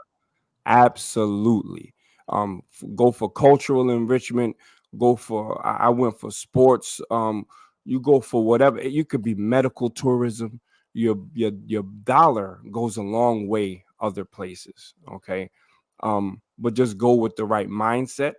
Also, don't go with inflated expectations, specifically if you're going to Africa. If you're going to Africa with the point of like, oh, I'm going home to see where we came from, and I don't know who I am, you're gonna get disappointed. You know what I'm saying, Style King? Like, you always have to go from a place of power. That's how we have to move, no matter where we go. Place of power. I'm not moving as some lost Akata that don't know. No, I'm moving as a black Right, American from America. Good And point. yes, I right. will leave the toxic crap that we have in America. And I won't pick up the toxic crap that they have in other countries either. It's just about moving responsibly. Right. That was a great point. I hear that a lot about people going to Africa and then they get disappointed. I think that was my mistake in going to Salvador, Brazil, honestly. To be honest with you guys, like I went there because I was watching these channels and I was not just watching YouTube channels. Like so if somebody piques my interest in a place, I do research outside of the passport, bros. I started looking at a bunch of other stuff. So I was seeing where, oh, they got the most black people outside of Africa, more than us in the United States.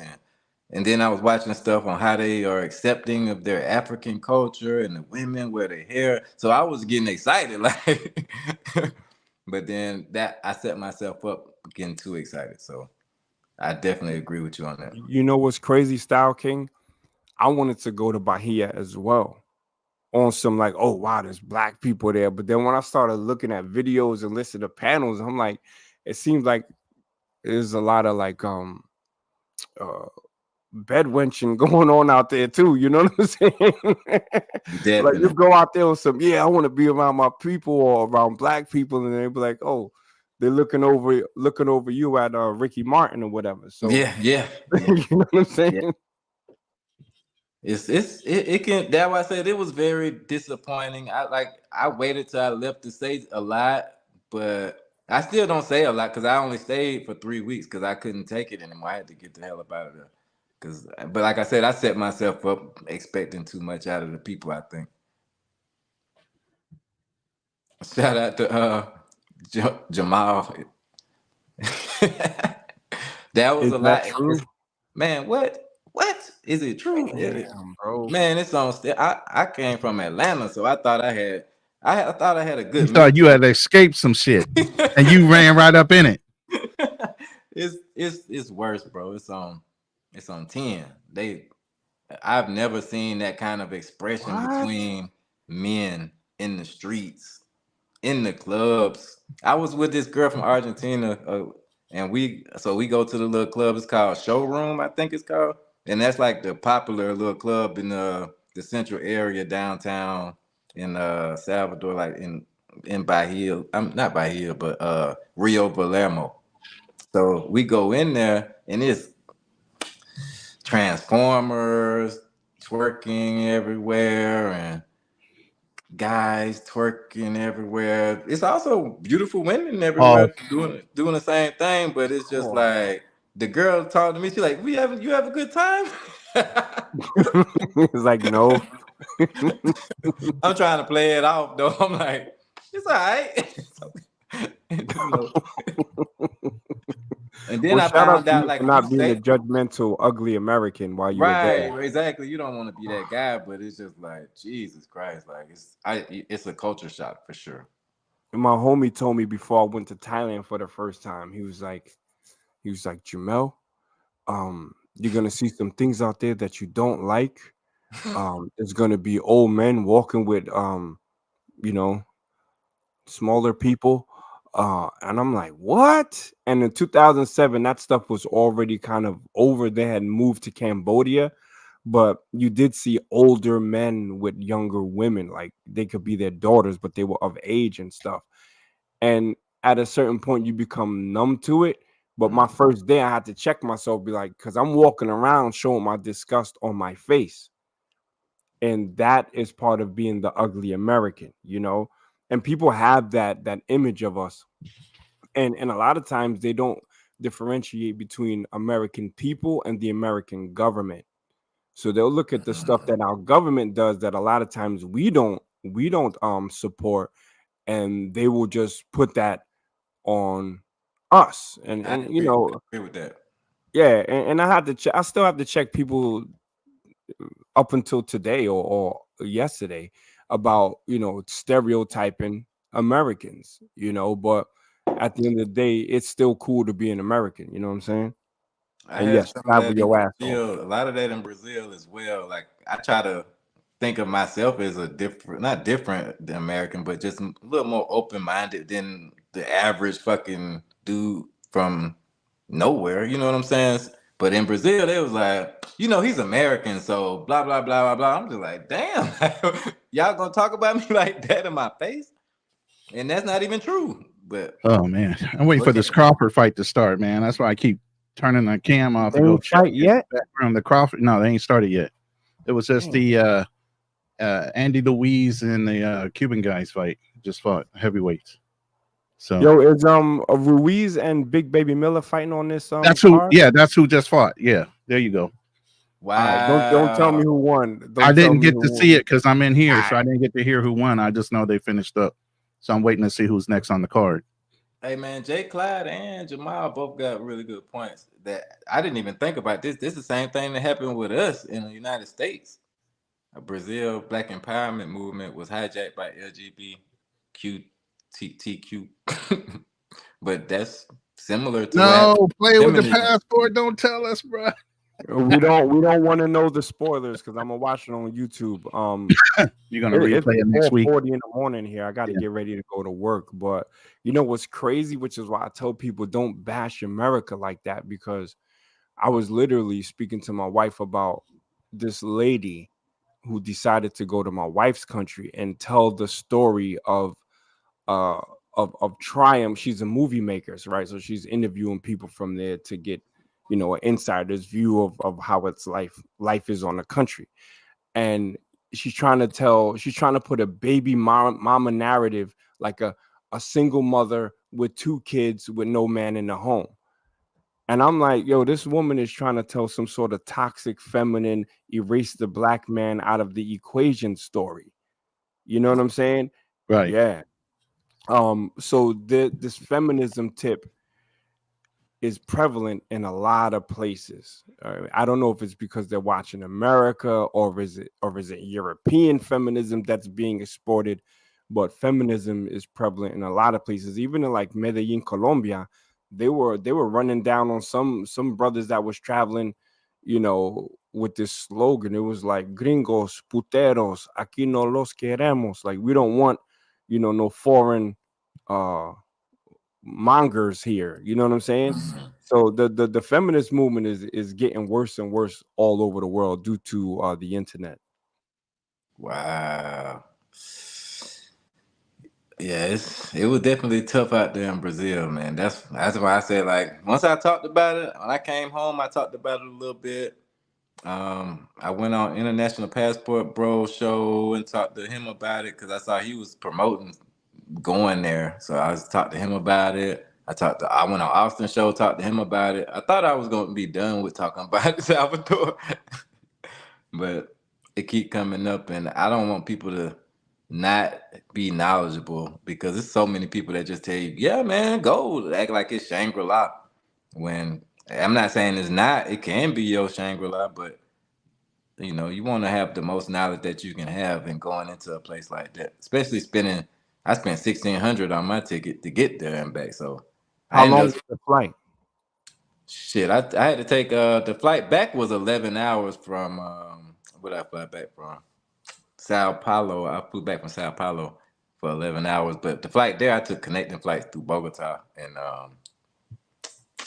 another place I can't remember the name Was of there a it. lot of black poverty there, or were the black people doing their thing? Like, It was a lot of poverty at the same time, but so I thought that I would see a lot more black people in Salvador, but okay, so this is the truth. Like I did a consultation with a certain YouTuber that I figured out who he was through Austin, and he told me to get an Airbnb in a certain area.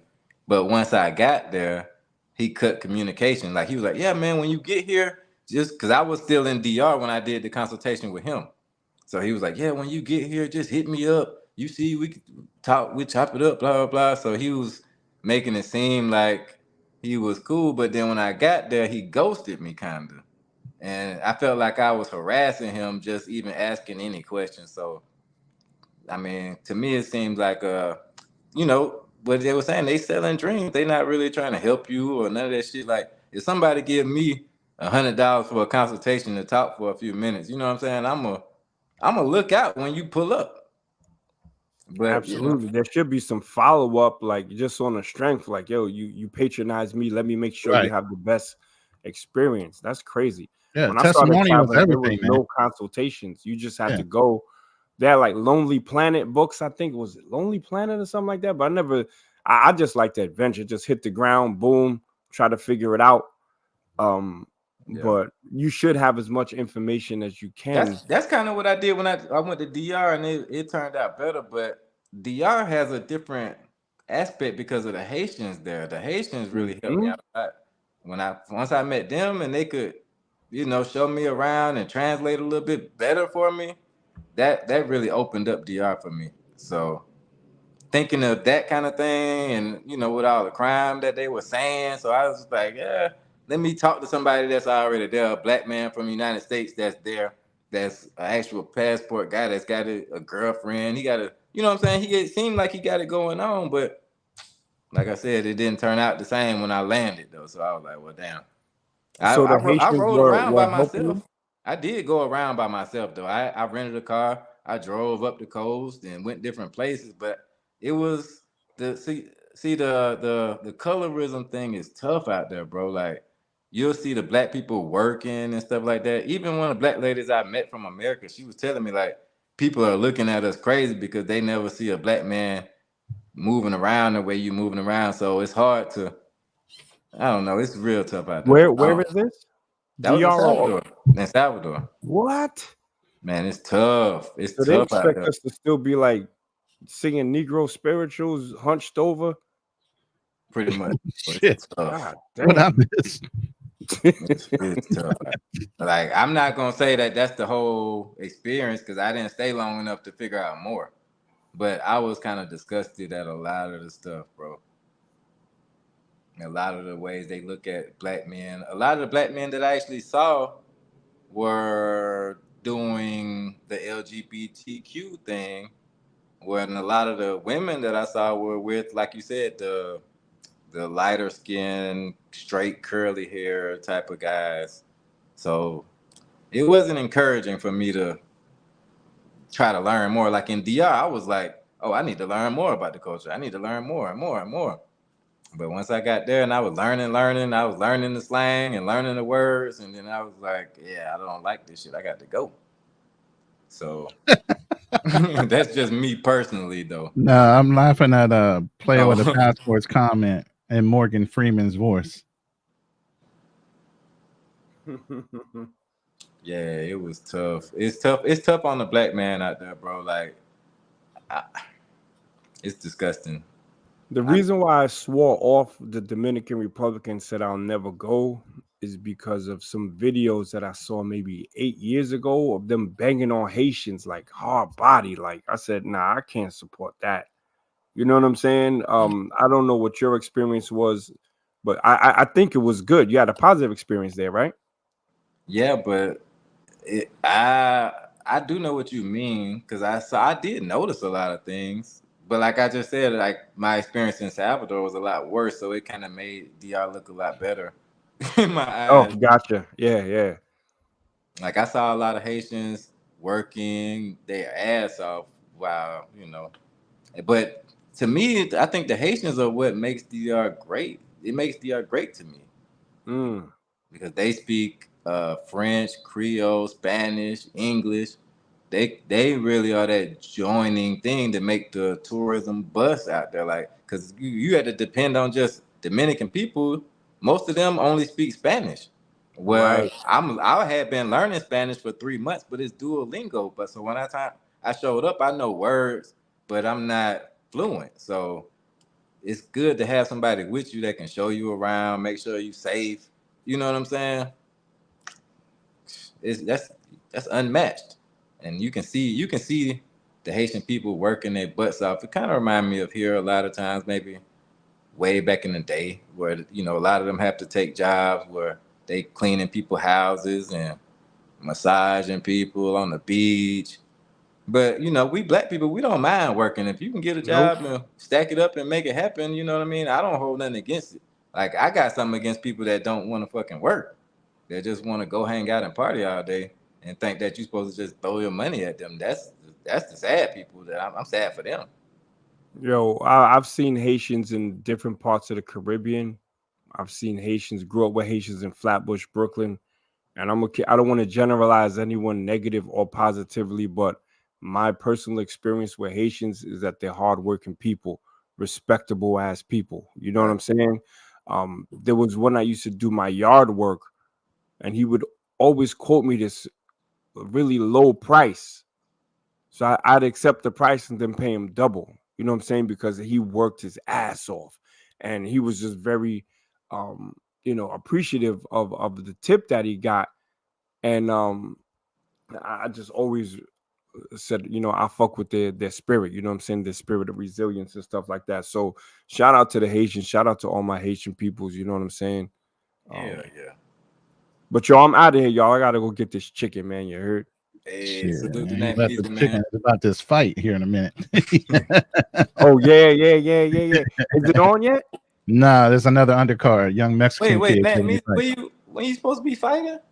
He doing his Halloween. Him and Yoga. You want to October. promote your shit before you leave?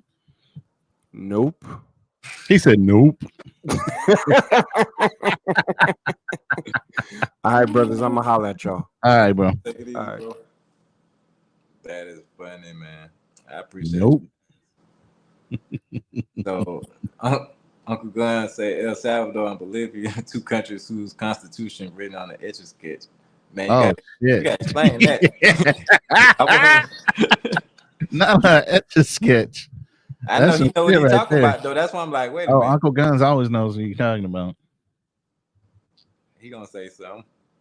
But yeah, that was a good topic, man. I think it must have been a good topic. You must have the fight zone player with a passport. That's why he ain't coming up here. He's sitting there watching the fight. I got to run back and forth in the other room and see what's going on. But yeah, he said it's Pet Bull Cruz that's fighting right now. Okay. I mean, we can end it off now. Shit, it was good. I mean, hey, we 3 hours in. I mean, you did pretty good. You got me in here, and then the room started to go, man. We got some good responses and good good comments, some good panelists. You know what I'm saying? You don't have to drag it out. It's just, it is what it is. You know, interaction is always good. You know, but I don't know if you saw the final cut for what I chose as my my thumbnail. Nah. You want to see my thumbnail? Hold on, let me pull that shit up real quick. Yeah, that was a My good show. thumbnail is wild. Hold on. So my final thumbnail while we were sitting here messing around. I was trying to think of the app that y'all was talking about using for the thumbnail, so I can figure out how to use that. Canva. I use Canva a lot. Yeah, Canva. Yeah, that's what his name. Mhm. Okay.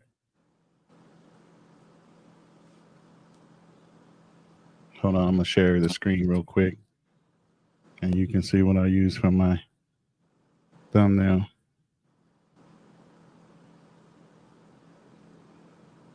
Go ahead.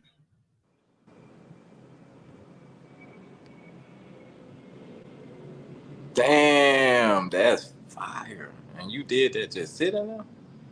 Oh, I used Chat GPT and some other things, and I just did it while we were messing around, talking. I'm quick. That's fire, though. Damn, you can't beat that. I definitely need to get on there. I've been bullshitting. Jesus Christ. Man, shout out to you for letting me know how to do it. You said Chat GPT? Chat GPT can generate the image all by itself, or it can give you a prompt that you can drop in, like Leonardo AI or some other app. Even Bing has an image generator that you can use to generate either 3D, photorealistic drawings, or whatever. You just have to have the proper prompt. When you prompt it, it'll come up with the idea that you're trying to do through text. Yeah. I've used it for like ideas and stuff like that on different things, but never to make an image like that, though. Yeah, it's new. Once you upgrade your Chat GPT to the basic plan, you'll have access to Dolly. Dolly is the image generator. So instead of you just asking Chat GPT a question and it's giving it to you all in text, Yeah. you can say create an image based on this idea. And boom, it comes out with the image. That's the one you pay for. You got to pay for a monthly, right? Yeah, the paid version gives you the more options. Instead of just text, it gives you the option for images. See, salute to you. That's it. That's a gem right there. At least I know what I'm paying for a little bit more now. Right. Like I did this image the other day. Hold on. Yeah, so when you post the image like that, I can see what that means he's talking about. Oh, hey, what are images supposed to do? It's spark a fucking emotion, right? So I posted an emotional ass picture with the, you know what I'm saying? He gonna come back up on the panel. Oh shit, that's hilarious. I posted an emotional ass picture. What you expect? Like I'm generating something right now for a video I'm putting together. Damn.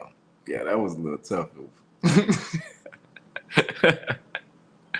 But yeah, man, thank you so much for coming on again for sure. Yeah. I'm gonna go ahead and end it off.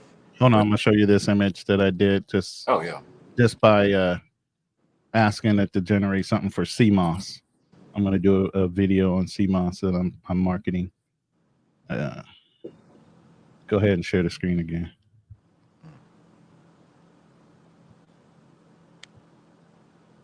Oh shit. That's pretty vivid. Yeah. So, you start messing around with the AI stuff, it helps you out a lot. You know what I mean? Especially if you're storytelling or, you're trying to get an emotion. Pictures are emotion, just like TV. A lot of people learn more from emotions through visual aids versus in reading it. That's true. That's true. So That's what I was saying. Yeah, you bringing up new subjects. That's what I was saying about where a lot of people go in on the rappers a lot of time on, well, the rap music is killing the culture and blah blah blah. But me personally, I feel more that it's movies and TV that kills the culture harder than anything. Oh, they definitely plant a seed. Like, Definitely movies, social media, anything that's a visual plus auditory. right. You have learning centers in your brain. Most of us are visual learners. You know, Right. auditory secondary. Reading is the last choice of all for learning. Mhm. I watch movies. You watch a movie, bro, they create a whole new world in the movie. Yeah. But the whole thing is, when the power went out for the whole week that the power was out, I went through almost 3 books I couldn't even. in that Man, how week. long? Yo, But the power whole was thing out for is, how long? when I read, I literally see a movie in my head. How long was your power out again? A week. Damn. Yeah. Shit, I Hurricane couldn't even Burrell tell. You were tore up still broadcasting and fucking everything. Houston. Nah, I was gone for a week. For real? Yeah. One time I tried to get on, I kept on etching out because it was just on my cell phone. Couldn't stay up. I remember when we was talking about the flooding and stuff, though.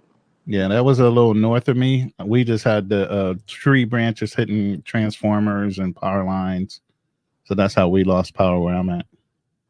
I can't believe Texas always having them problems. I remember like Crazy, man. You would think one of the country's richest states and oil and all these other resources, they would have redundant systems. It's the shittiest state I ever fucking lived in my life. And I've lived in at least 15 states in the country. I've never been in a situation where I've been blacked out longer than maybe 3 or 4 hours. Right. Fucking a week? I What? remember, bro, when I used to tour with this rapper in Atlanta that's like super famous, but Oh, I live in North Houston, JM. he was How about like, the Woodlands, if you know where that is? but he had a house in Texas too. So they would be back and forth. And I remember like, was it 10, maybe 10, 12 years ago? Oh, believe me, when I buy, I'm gonna have solar. It's a Wait, given. but I'm saying it was a big flood 10 or 12 years ago. Yeah. I mean, it floods all the time down here specifically. Oh. In Houston area, I mean, you got whole freeways that are so flooded out, it touches the bridge on the overpass area of the freeway. Damn. Above it.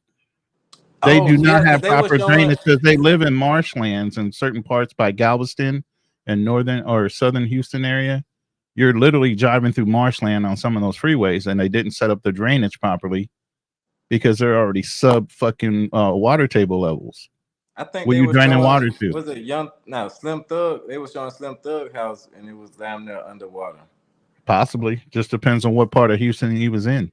Right. The southern region area, closer to Galveston, or up north where I'm at. You saying I'm literally 70 miles away from downtown Houston. I'm in the northern part. You said northern is worse with the flooding? No, northern is better. Okay. Doesn't flood as much. South is worse because you're closer to the Gulf and the marshlands. Houston is a very popular place. Very big city. I think it's second or third largest city in the country. Jesus. And you said they all got the same power company. Only one. Now, I thought they had fixed this like 5 or 6 years ago. It was a major hurricane. The same thing happened. Power was out for a long period of time. And they went through these testimonials and this whole mock trial thing to figure out how they were going to fix the shit. And I thought that was rectified. No. Same company, same fucking problem. Now they're sitting asking for $1-something billion from the state to fix their issues, and then they want to run up the power price to us. I'm like, yo, what the hell? Just to fix the problem. Just to fix their problem. They're a corporation. You're making a profit, but you want money from the state, and then you want to run up the cost of the power that the state just loaned you money from their tax dollars to recharge the people in the state more money for power. So they what kind of game are you running? Yeah, you double and triple dipping.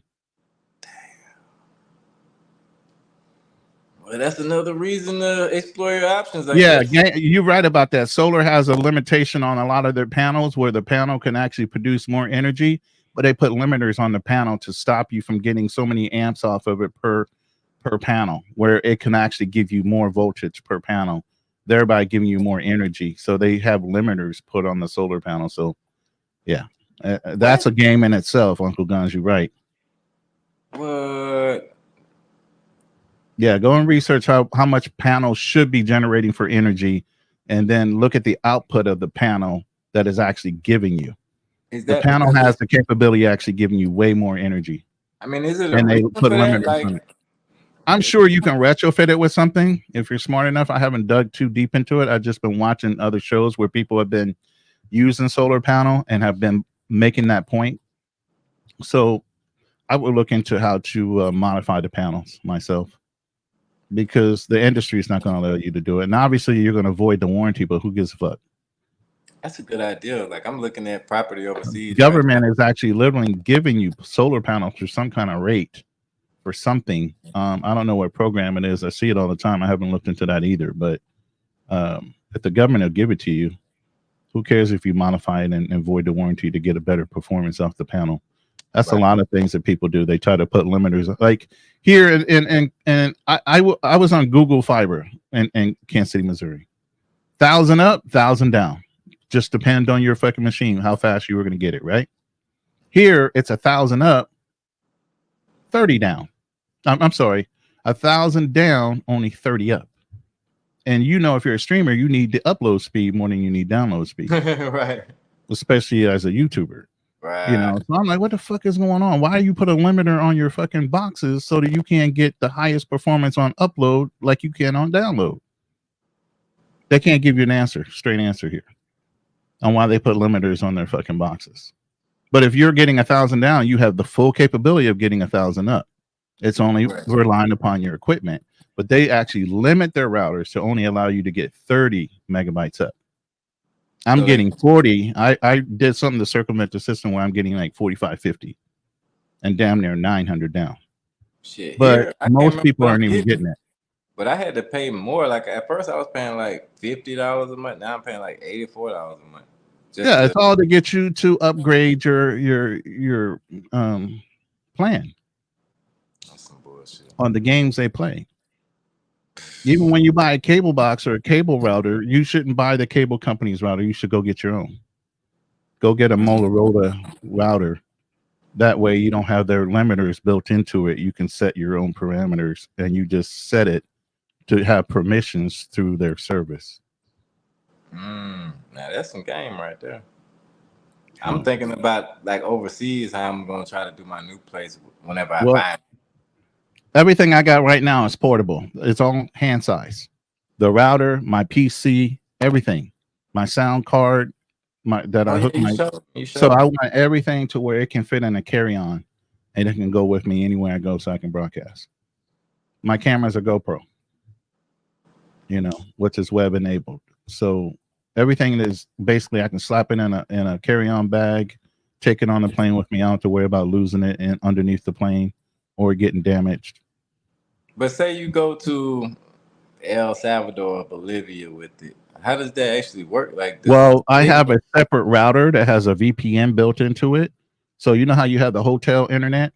Right. I'll plug that into the back of that router. It'll go through my secured VPN network to where nobody can hack any of my fucking devices. And it has a Wi-Fi 6 transmitter on it, so I can have multiple devices. Some hotels only limit you to one connection. I can take that one connection and split it off into 6 with that router. Does that decrease your speed or anything, or does it? No, it actually increases it. Yeah, I'm getting the same performance off of this router as I'm getting off of the main router. What's up, Juan Terrius? It's my boy. I'm saying I'm learning more after the damn stream.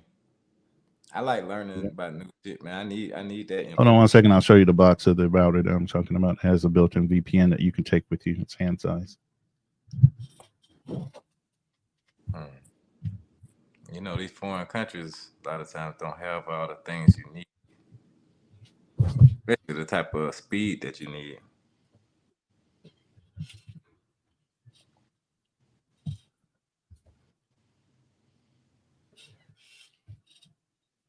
Yeah, here you go. This is it right here. Slate X. Oh, AX. See how it says the Wi-Fi 6 gigabit wireless router, but it's plugged in, so it has a RGB cable in the back, so you can hardwire it right into the network, and then run ports off of there's ports in the back of it, and it has the Wi-Fi antennas on it too, so you can just Wi-Fi connect into this router. But it also has its own VPN that you can set up on it, and then you're protected behind a firewall. What's the spec on it? Slate X AX. Yeah, it's the GL-AXT 1800 Slate AX. Okay. I got it through Amazon. Yeah, It's not expensive at all. I like Amazon. 2 overnights. Mm-hmm. Yep. Yeah. I'm gonna have to look into that, especially while I'm overseas, because the upload it gets crazy. You sometimes. have to worry about even the hotels that you stay in when you go on a Wi-Fi network, even downstairs in the hotel lobby and things like that. People will hack into your shit while you're on that network. So you have to be real careful about that. Anywhere you go in the world, you should at least have a VPN service that you're using. So you're behind a firewall before you access your personal information, your banking information, and all that stuff while you're overseas. So you have to use what's it called? Like what kind of, you have to plug it in straight to the router though. Oh, it can Wi-Fi connect into the signal that the hotel puts out too. So you don't necessarily need to plug it in through an RGB cable. Mm-hmm. You can actually pick up the signal through the to the router, and then you just come off the router's password and log in after it goes to the VPN. All right. Yeah, that's it right there. I'm gonna definitely look into that. I need something like that. Yeah, everybody should be conscious about protecting their information, especially when they're in certain countries and it's questionable. You know, phone should have a VPN service on it. Once you have the VPN, you can put it on any of your devices. So once you pay for the service, you can load it on your laptop, your cell phone. So anytime you're accessing Wi-Fi, it'll ask you to connect through your VPN. So you have additional firewall for anything that's coming into your cell phone, your laptop, or anything. You always coming with the gems. Man, I sure appreciate you coming on the live, bro. Oh, somebody. Yeah, no problem. Wait, hold on. Somebody just popped in. Drew G. Oh, Drew. Yo, what up? What's happening? What's going on, man? Shit, nothing, man. Just waking up. Ugh, you just tired. Waking up. Yeah, I took a nap too. But I'm waiting for this fight. I'm about to go in this room and watch this fight. Hold on, let me see who's fighting still. He said, "Play with the passport's got an eye on the shit." I don't know. Hold on. I got a show idea for you. Go ahead with it. I sent this to you and Fearless, I think last week, but there is, if you do a search for YouTube, search Love for Sale. There's 2 episodes out there now. One episode is a guy that he goes to Colombia looking for a bride. It's a brother. And then another one is Love for Sale, and this guy goes to China. That's interesting. I'm gonna have to check that out. Yeah, if you look up on YouTube, Love for Sale. It's brand new. What was your idea? I didn't get to hear it. Do a review or a reaction video. Oh, you got another one? Yeah, it's called Love for Sale. Oh shit. So I think the one I sent you, Ronan, the brother was in China. I mean, the brother was in Colombia. But now second episode has come out, and there's a guy that's Chinese, and I think you said it, Ronan, or somebody else said it, saying that like, yo, if you're corny over here, you're gonna be even corny over there to them too, right? A lot of us have said that shit. Yeah.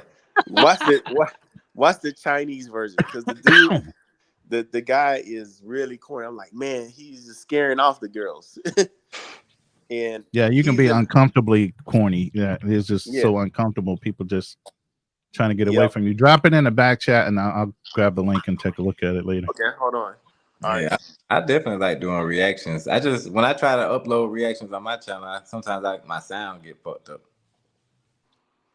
Yeah, Pitbull Cruz is still fighting. Damn. But yeah, we need to do that one day though. We can do that. Just let me know when you got time, Ronald. We'll do it. I always got time. It's just a matter of scheduling between all the different co-host things that I do. Yeah. That's why I say Ronald be And on every logging my night. I was hours, like, bro. I'll damn. be logging hours. I just got to get my subscriber base up. That's all. Hey, shit, you on the way. Before I hit that trip. Once I hit that trip, I already know I'll pick up some more subscribers just on the. Mm-hmm. Yep.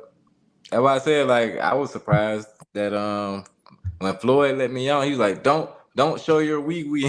he said don't show your wee wee. Floyd is a fool, boy. But No, shout out but to you him. got crazy dudes out there now, man. You didn't. That's why we always in the back chat. You already know. You be telling people, "Yo, you got to cam up." Yep. I don't know you. I said, Don't nobody else know shout you. out to Floyd, man. Shout out to Floyd. He was the first person to let me on his live before I was even on Razor Ray. Yeah, I just put it in a Google Doc. I'll check it out later. Drew. Yeah, it's getting late, but we'll definitely jump on that, man. I like to do reaction, especially on something crazy like that. Love for sale, that sound crazy. I I mean, just watched technically, you could say they're doing that. The passport bros love to steal. You do. I just watched the video. I watched the video that was really interesting in Ecuador because, like I said, I watch once I want to go somewhere, I watch a bunch of shit on it. Yeah. It's a Caucasian guy that went out there interviewing prostitutes. He said that prostitution is legal in Ecuador, though. So he went out there and was interviewing people, and for some reason, they was talking to the Caucasian guy like it was fine. But you know, if I go out there with my camera, it's gonna be a different story. Right. But it was very interesting. Y'all probably want to check that out, though. It was talking to this lady that was married and everything. Went back to her house with the family, and it was very interesting. Oh, I she put was a that relaxed about it. That's why I said, like, sometimes them type of guys get a lot more leeway. I don't I know if put that's them the both. thing. I don't know if that's why, but Both of those You links said in you the put back chat. another one. Yeah, there's two in the back chat now. Okay. they even had a 76-year-old lady that was a part of the team, and she was out A there still. 76-year-old woman still getting it in. Damn, I had a hard time even getting that out. What the fuck? Hey, The Rolodex don't want to acknowledge that Hey, shit. bro, Like, what the? that's why I'm promoting the video now because it was funny. Like, I wish I could remember the guy's name of the channel, but he met the lady that's like the lady that looks after all the ladies on her team, right? So Mhm. he wanted to know like who was the oldest. So the lady was like, "Oh, I'll take you to her." So they walking up on the lady. She's 76. She's sitting on the bench chilling. And then Oh when my she saw god. them approaching, she tried to jump up and run. Oh, she definitely want to get the grandchildren involved, huh? She didn't want the Bro, grandchildren to know grandma's a straight up old hoe. man, they know. hey, what y'all think about all these channels going down now? Like I see Andre and Andrea, they lost like 5 of their Yeah, they channels. lost 5 channels. He said, yeah. Yeah, Who lost 5 channels? Andre and Andrea love crossing borders. They got they five lost their channels. main channel. They have 5 That- channels. Yeah, he had a money channel where he was teaching people how to, invest money in different things like that. That had over 120 some thousand followers.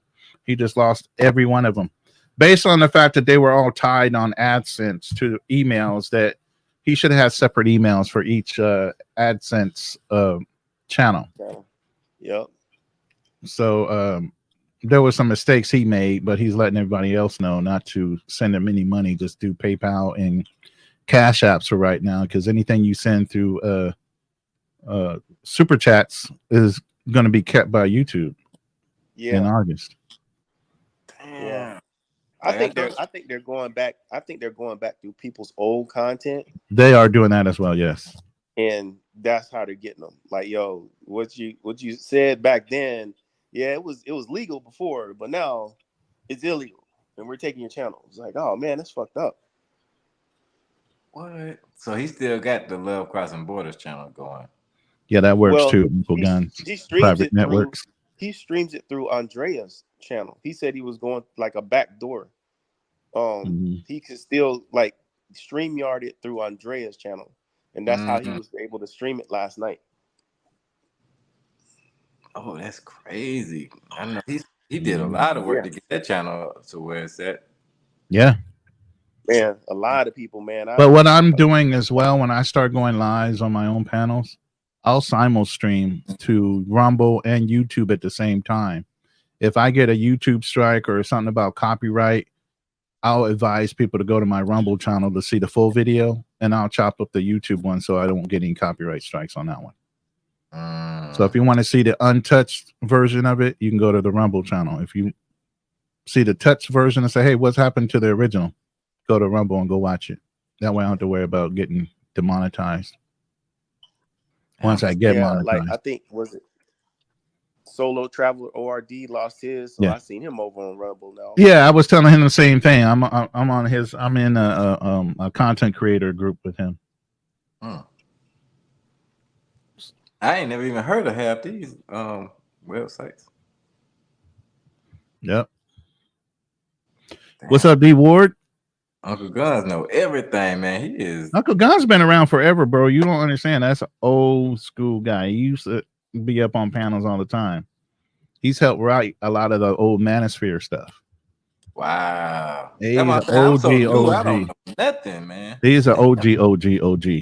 I've been on YouTube also for a long time, but I didn't know nothing about this stuff, bro. I swear. I don't know where I was at. How did I miss all this stuff? Dude, hey, when you're not in space and you're not paying attention, you living your life. Everybody don't live their life on YouTube. You know what I'm saying? Everybody has outside life. Only certain people pay attention to this noise. That's why it's not that serious at the end of the day. You know what I mean?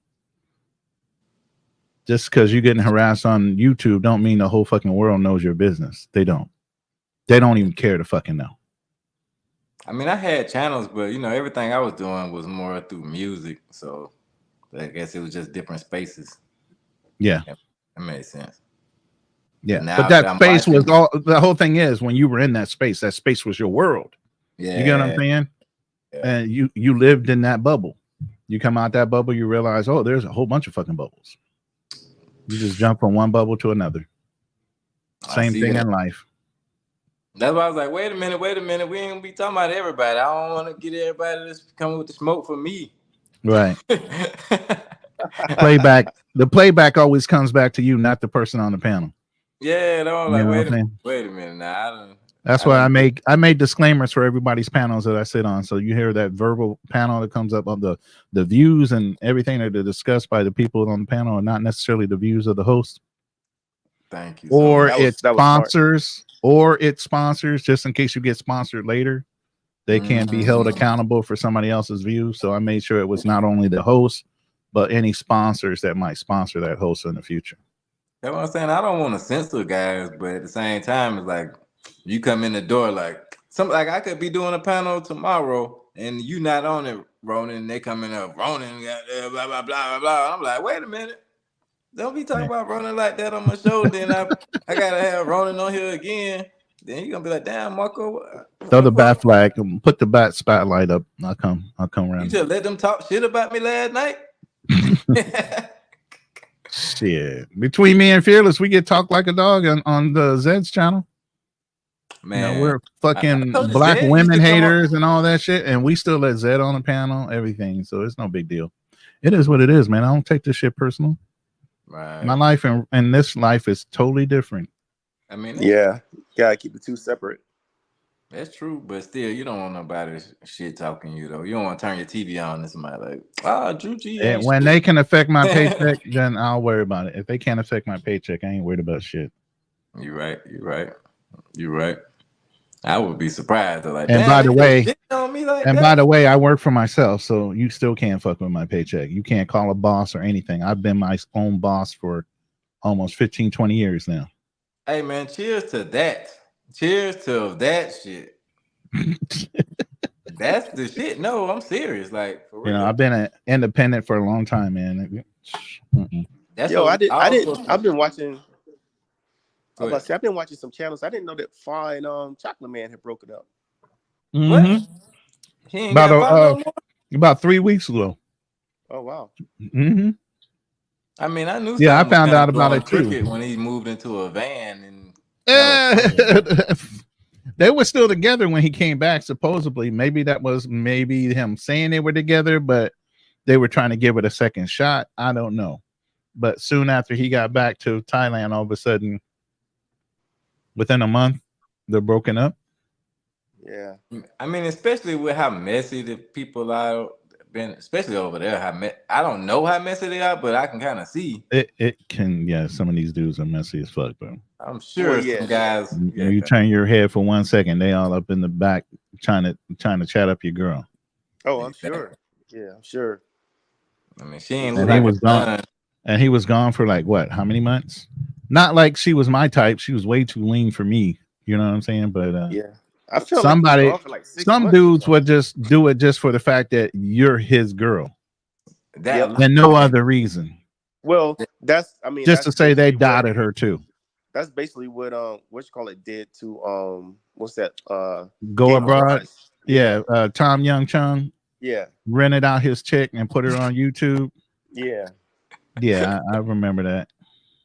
Mm. Yeah, I Hey, what just It's was dropped the guys crazy? that do name by that in my the chick. States.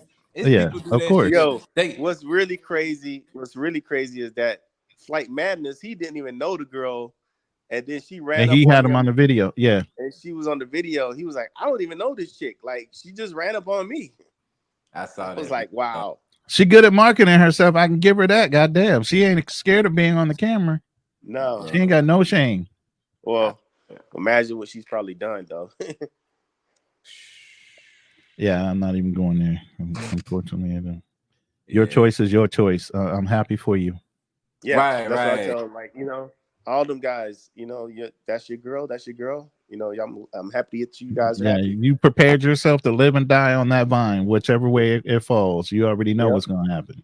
Bro, I wanted to go to Thailand, but then Why can't you? What do you mean wanted to? Because Why these can't guys, you? they discouraging me. Bro, there's so many places. Chiang Mai, Chiang Rai, Phuket. But I'm saying, why, You can go. why? No, bro, but why do they need the same girl? All of them. That's just what low hanging fruit. This is the thing we talk about all the time on these panels. These lazy motherfuckers, man. They don't want to do no work. They just want to show up and have it just laid out for them on the fucking table, the bed, whatever the fuck.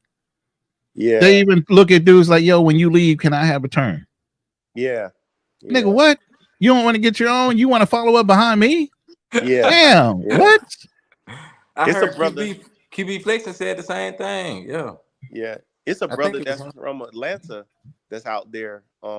He's got a really good channel, World of Oni. Oni. Oh yeah, Yeah. Oni. Yeah, that brother Yeah. just got himself busted out and got put on the friend zone on one of his videos. Yeah, With he the got girl he was. he has Yeah. a lot of different girls though that show Yeah. up in his videos. World of Oni. Yeah. ONI. I'm gonna check that out. World of Yeah, he's a light skinned brother. I know who you're talking about. Yeah. And he from the A? Okay. And then there's another brother out there. I watch him. He's doing I'm like, man, that's what cats really should do.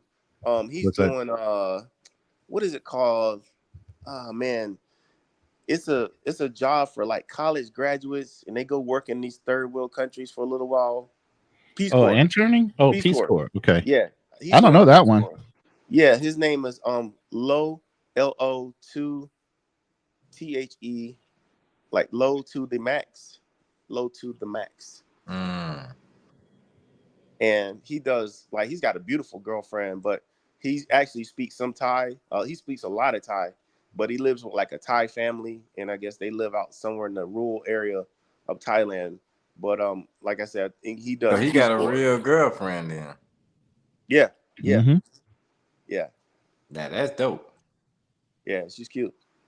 See, that's what I was talking about. Like, I haven't talked about it on my channel, but I talked about it on panels a couple times where I told y'all guys, like, I'm waiting on my certificate for the English teaching. Right. That's kind of what Flight Madness does. He does English teaching online and stuff. So yeah, a couple other guys do that too. I mean, that's just an example of something that can help, integrate yourself into the culture.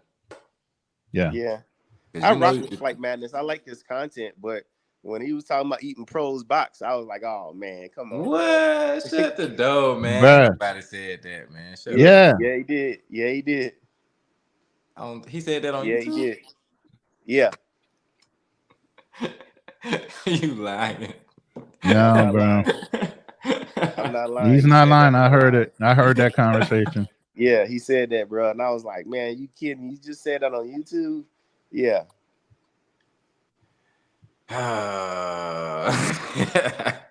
I mean, I could kind of. I don't want to say nothing. Never mind.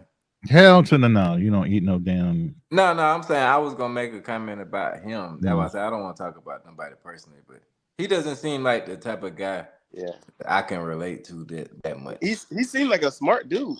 Yeah. Yeah, he seems smart. I mean, because it's a lot of different kind of smart guys, though. It's some guys. I'm more of the street savvy smart guy. He seems more of the smart guy, and that's cool. There's nothing wrong with that. I just like you were saying, if you're gonna be that type of guy, I don't see him talking to the same kind of women that I'm gonna talk to. Possibly, I hope. I don't Nah, want. I think he's really. I don't know if you're into Asian girls, but he's really like into Asian women. So I mean, he's been living in China for like God knows how long. I think 7, 8 years, maybe longer than that. Right. So That's what I'm saying. I'm not dissing him. yeah, I'm you're not saying we just got two different kind of personalities or taste. styles or whatever. Yeah. So, like, you ain't gonna see me. Yeah, I rock with about everybody. I listen to everybody's story. I listen to, I listen, I take away what I want to take away. I don't, other I shit agree. I'm like, oh man, I don't rock with that. But But to each his okay, own. so saying what I was just saying, I still contradicted myself in a way because it's some guys like the dude that we were just talking about abroad, the game abroad. I was watching him and I was like, okay, he like a player from the South. Like I was like, okay, I can identify with that. But then when he got busted out by Tom Young, I was like, wait a minute now, wait a minute. He lost me with Who is that. this? The game abroad. Game Abroad with the Asian chick that Oh, was on Flight Madness's channel and oh yeah, Tom Young Chung oh got that yeah, works off of Soy 6 or whatever. yeah. We definitely Game of can't go Bronze off had of some it. beautiful girls though, man. When he was in Brazil, When he was oh in man, Brazil, yeah. woo, But why did he man. leave them though? It's a reason he left them, right? Well, I mean, you can only stay in Brazil what 60 days or so, or how long you max out your shit for Brazil But you or can your only stay in visa. Thailand so long. It's a reason that guys leave Brazil, bro. No, he likes Thailand for some reason. He said he likes Thailand. Maybe it's her, maybe it's for whatever other reasons. A little cheaper to live there versus where he was. But Yeah, he said he's it's enjoying affordability. his stay there. I'm saying I I just think have to it's the look at affordability, that. man. Like, why are these guys leaving Brazil though? Like all these guys say they love it so much, but they leave and go other places and stay other places. Like even traveling Tony, like he said the same thing. He was in Brazil. He posted receipts with beautiful women, but he went to Africa and got him a black queen and building houses over there. So it's a reason he left Brazil. Why?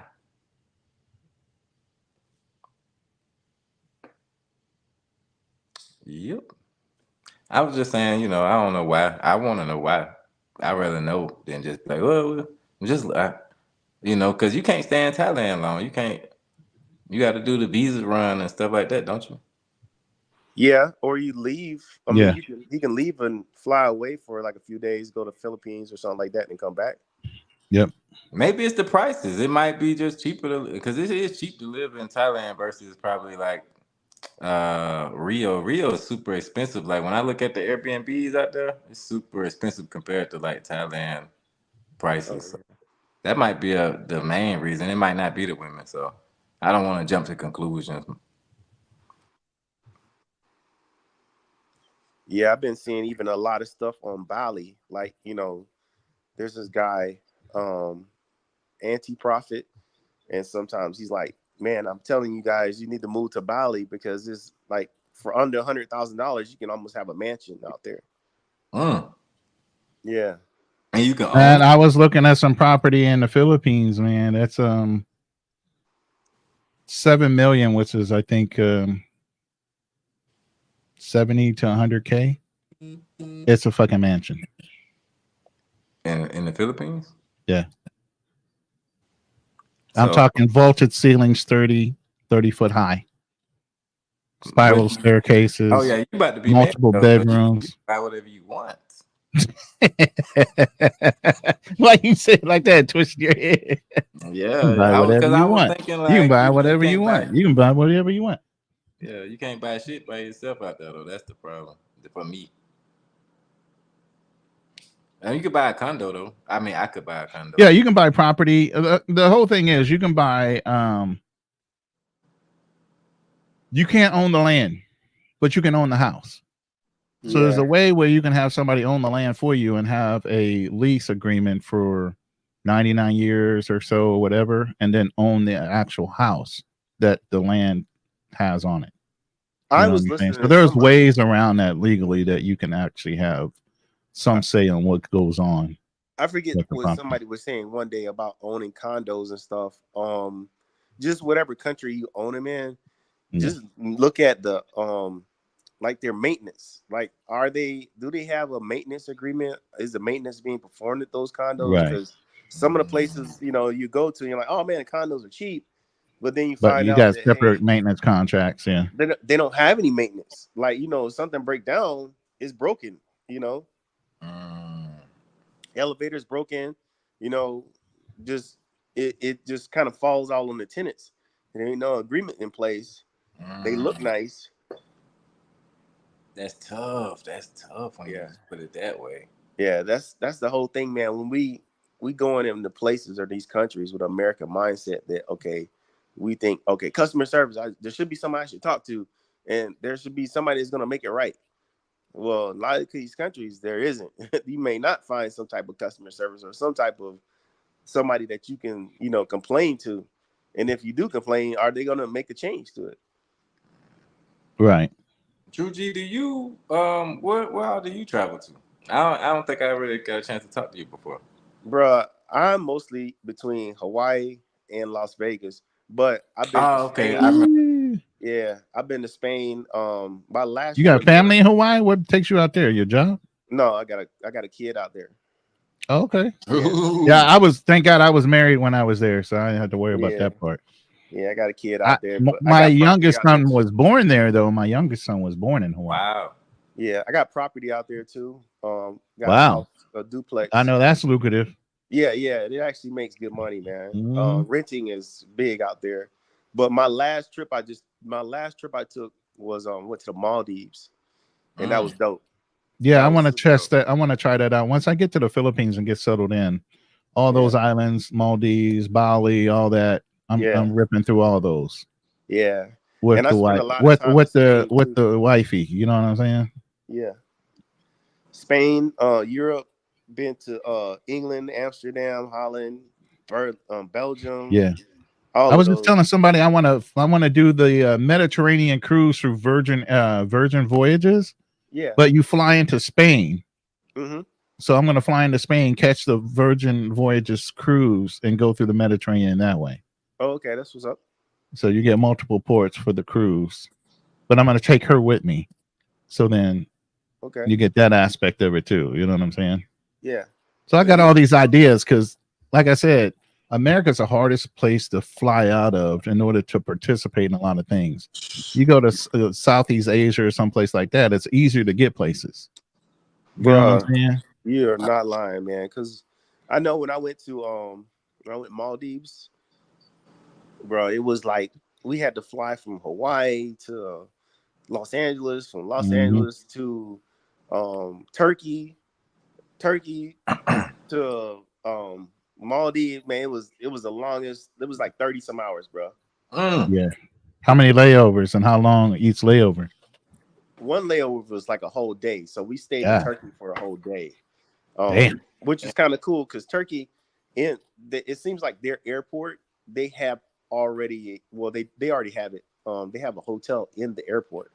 Because I guess it's one of those hubs where people do have to like these long layovers. So they have a hotel in there. It's really nice. They had a hotel in the airport in Sao Paulo.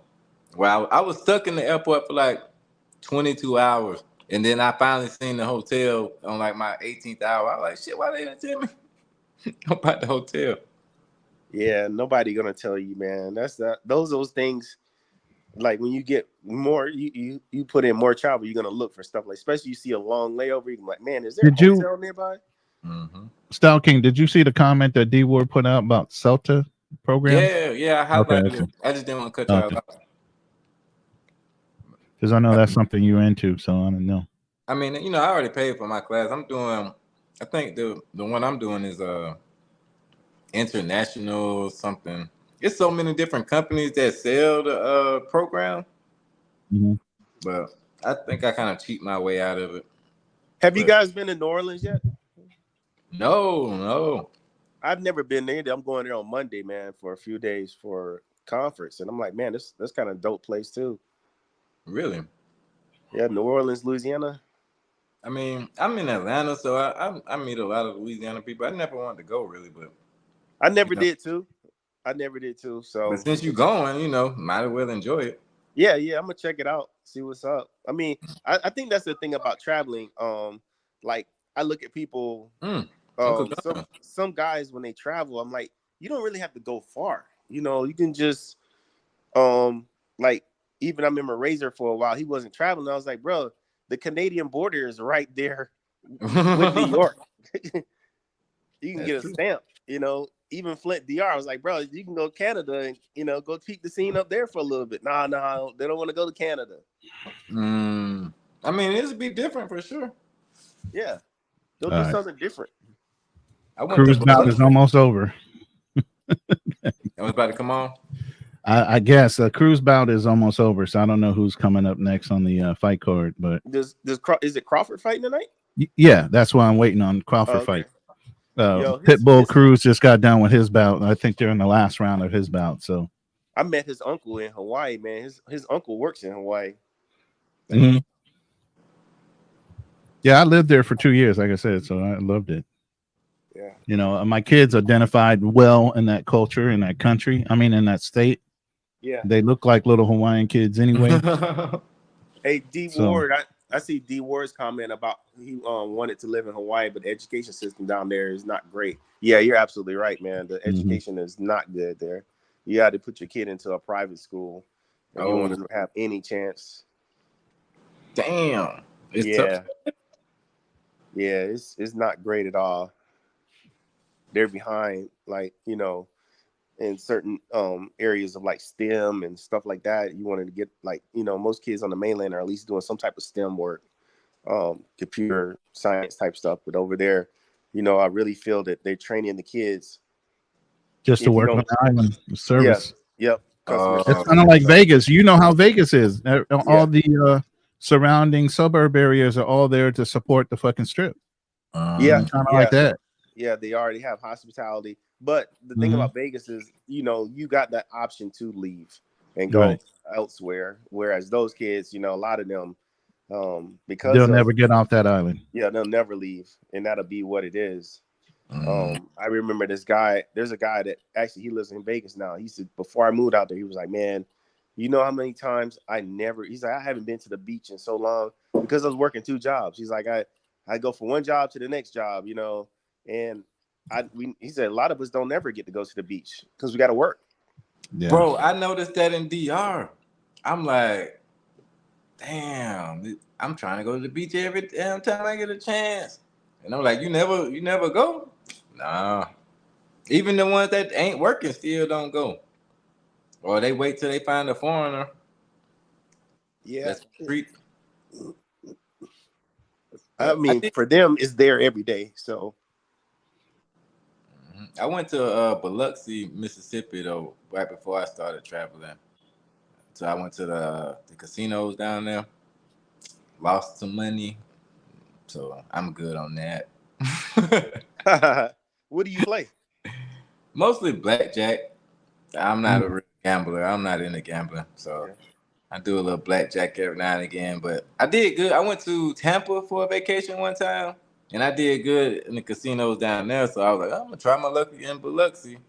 Nah, it's not the same. I think No. Tampa's a little bigger, a little more. It's It's just bigger. So I think in Biloxi, it's a little built around just getting your ass by the end of the night type of thing. Have you ever been to Vegas? No. Oh, bro, you got to come out here. No, why are you saying it like it's a negative? I mean, Vegas is a nice I don't spot, like bro. gambling though. I don't like. You don't have to You don't have gamble. to gamble. I lived there for 2.5, almost 3 years, and I never went to the casino to gamble like that. Yeah. I like the People shows. I don't love the realize. food. Yeah, Yeah. if you like food, if you're a foodie, man, you can Yeah. find some of the greatest food out here. And Even some of the greatest buffets that have some of the greatest chefs in the buffets. yeah, exactly. Mhm. So Put it I down. tell people you don't have to gamble. I mean, if you like the party, there's a party scene out here. Anyway, you don't want to gamble on the strip. You want to gamble in like some of the outskirt rural, like suburb casinos. They pay out better than the fucking strip casinos do. Exactly. I would think it'd be the Like South Coast West or something. I think it's South Coast. South Point or South Point, yeah. Some of the South Point casinos pay out a lot better than the strips do. And Green Valley is another one. Yeah. Red Rocks. Yeah, I lived out by Henderson. Oh, okay. Yeah. Yeah. I know a lot of people talk good about it though, so I'm not gonna put it down. I liked living there. I didn't have a problem living there. Yeah, Stalking, you should make a trip out here, man. I mean, hey, they got paid. I know you're not into it, but I tell guys listening, I'm like, hey, they got paid for play out here too in the brothels, and you can do the same stuff you're going to Thailand for. The soapy massages, That's not all of that stuff. Oh, you can't walk down the strip without getting handed cards all the way down the strip. You getting handed cards to do this, that, and the other thing. But it's illegal. It's illegal. And it's legal. Yeah. No, it's illegal. Oh yeah. On the strip it is. Yeah. Yeah, it's illegal. You got to go to the fucking chicken ranches to get the legal stuff. Yeah, you got. That's why I don't want to go. Like I don't like none of that. Like I didn't go to DR for P. I don't like none of that, bro. Like I'm not into that. I'm not putting it down. I'm just saying like that's not my thing. Yeah, I'm not either. But I always tell guys like they're like, oh, you know, I had to fly all the way to Thailand. I'm like, you could have flew right to Las Vegas and did the exact same stuff. Shit, you can stay in your. I'm in Atlanta, bro. I don't have to go nowhere about that. What I want to do, but man, you're good, man. Like I said, if you're, now I can tell you this, Stout King, the housing market out there has taken a couple turns over the last 20 years. I mean, it got so bad that people were so upside down in their houses, they just gave them up and tore them up. And there used to be a whole show called Flipping Las Vegas. Yep. People would go out and bid on these houses that were abandoned or disheveled for pennies on the dollar and fix them up and flip them. Book travel. You see what book travel is? What the hell? Yeah. He said he went there instead of DR. He had a good time. Let me tell you, man. I tell guys all the time, if you're single and you're out here, don't be surprised at how many women come out here just to have fun. Trip, there's a girl and you don't even have to pay. These are chicks looking to get into some shit. Yeah, they looking to get into something for the weekend or the week that they're out here, and that's it. Remember where goes. Listen. You have a city that has a phrase: "What goes on in Vegas stays in Vegas." That's true. I mean, that's what I'm saying. I don't have a problem doing that here, though. It's plenty of women. Right. I mean, Atlanta is always a good spot for that too. Yeah, if you're a heterosexual male in Atlanta, oh man, you got to pickle your litty shit. You do what you want to do. That's what I'm saying. I'm just tired of the same thing, though. I'm tired of women that ain't really got no future about anything. Yeah. So it's fun. It's fun. You can to do all that all the time, but I want something a little more sustainable, and it's hard to find that in a place like this or probably Vegas. Man, come on, but that's not a secret, bro. He said to keep Vegas a secret. It's not a secret. That's like DR. I didn't know DR was like. I didn't. You know how many brothers in this room play with their passports in Vegas? You know how many brothers come in this room that live in Vegas or been in Vegas for long periods of time? So I'm going different places to try to find some substance. Maybe I want some substance. I mean, I could go to the country, but then even the country is, it's spreading. These things are spreading. The internet is tough, I think. But you can go to the country. You can go to Alabama, Mississippi, Tennessee, I think it's a lot of places to go where still probably women that have values and Shit, man. When I was in South Carolina, man, there used to be guys from Atlanta that would come there, like take that 4-hour trip. I mean, my mom's from South Carolina, so that makes sense. Yeah. South Carolina, but my mom from Columbia though, so Columbia is a little different though. Columbia is a little tough, man. Yeah. I got jumped by a whole club in Columbia one time, boy. What the hell did you do to do that? It's you A know lot it, of them family. A lot of people are family there. They're the same. Oh, I already know. That's Yeah. why I said, how did you upset a whole family like that? it was actually my family that upset some of the other people. You had instigators with you. You just had to be a part of it. Yeah, my uncle was wild, and my uncle was out there touching on them young girls, and we ended up getting jumped by the whole damn club. It was me, my brother, my girl, his girl. We wasn't thugging out there, you know what I'm saying? So Right. it got a little rough. You got caught up because of somebody else. It wasn't you. Yeah, man, you know. But that's how it be. Like Columbia is, you know, it's like a big city, small town atmosphere. So Yeah, that's Vegas. Same thing. Big city, small town. When it balloons up to millions of people on the weekend, after the weekend, the week is small. Yep. Because that many people in Vegas. It's like if you think about it, Styles King, when you think about Atlanta, you know, you have a lot of corporations and businesses there and people going to work and stuff there. But in Vegas, like if you really think about the strip, it's just a big hotel. That's all it is. Yep. It's a big hotel. Outside All of them that, hotels fill up like that on the weekend.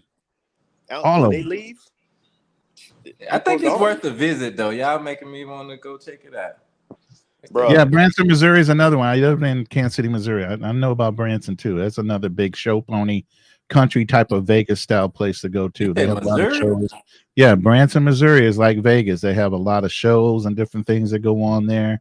A lot of different activities. They have They have I lived in Kansas City, Missouri. And Kansas City, Kansas. I almost had to live there. Yeah. They shut down the military base down here. Luckily, the fort, Fort Leonard Wood. I almost had to live there. Glad I never went though. Shit, man. My uncle used to be stationed at Fort McPherson back in the day. I used to catch the MARTA from that spot right there. You know about the 80 then. Yeah. Because I remember first seeing like Tyler Perry, like I forget what it was, the Medea, I think Boo. And I was like, man, that's Fort McPherson. I was like, I know all of those buildings. Yep. That's real talk right there. Yeah. Yeah, man. Shout out to TPS buying up Fort McPherson. Yeah, he came up on that property. Man, it's super nice. But yeah, man. Thank you for coming on the show. We're gonna wrap it up, man. Come back anytime for sure, True G. Come back anytime. All right. Hey, yeah, brothers. Like I said, let's do a reaction to those videos. Watch them first. But like the Chinese one, the dude that's funny, man. So yeah. I'm gonna check it out. I'm about to check it out right now. I gotta get up early, so I'm gonna check it out before I go to bed. Yeah, the Columbia one, the guy is from Atlanta, I believe. And he owns a nail salon. Fort Lost in the Woods. He owns a nail salon. Yeah, the brother, it's a black dude. He owns a nail salon or something like. So he went down to Columbia trying to get a bride. So yeah, check it out. I'm not gonna spoil it for you. Okay. Yeah, man. My brother was smart enough that he did a lot of he opened up about 3 beauty supply, but 3 beauty salons. He just partnered with a lady that knew how to run them. He financed them and let her run them, and he just took the profits off of the percentage for the partnership. I actually had that idea a long time ago. I was like, shit, I'd buy me a beauty supply shop, but I could get somebody else, some girls to run it. But that was back in the day when I had that idea. Mm-hmm. All right, fellas, I'm gonna drop, man. Enjoy that fight. Yeah, I gotta go too, man. Cruz just finished his fight. He won. Sorry, whoever wasn't watching it. Next time, brothers. Salute. Yep. Hey, let me know if you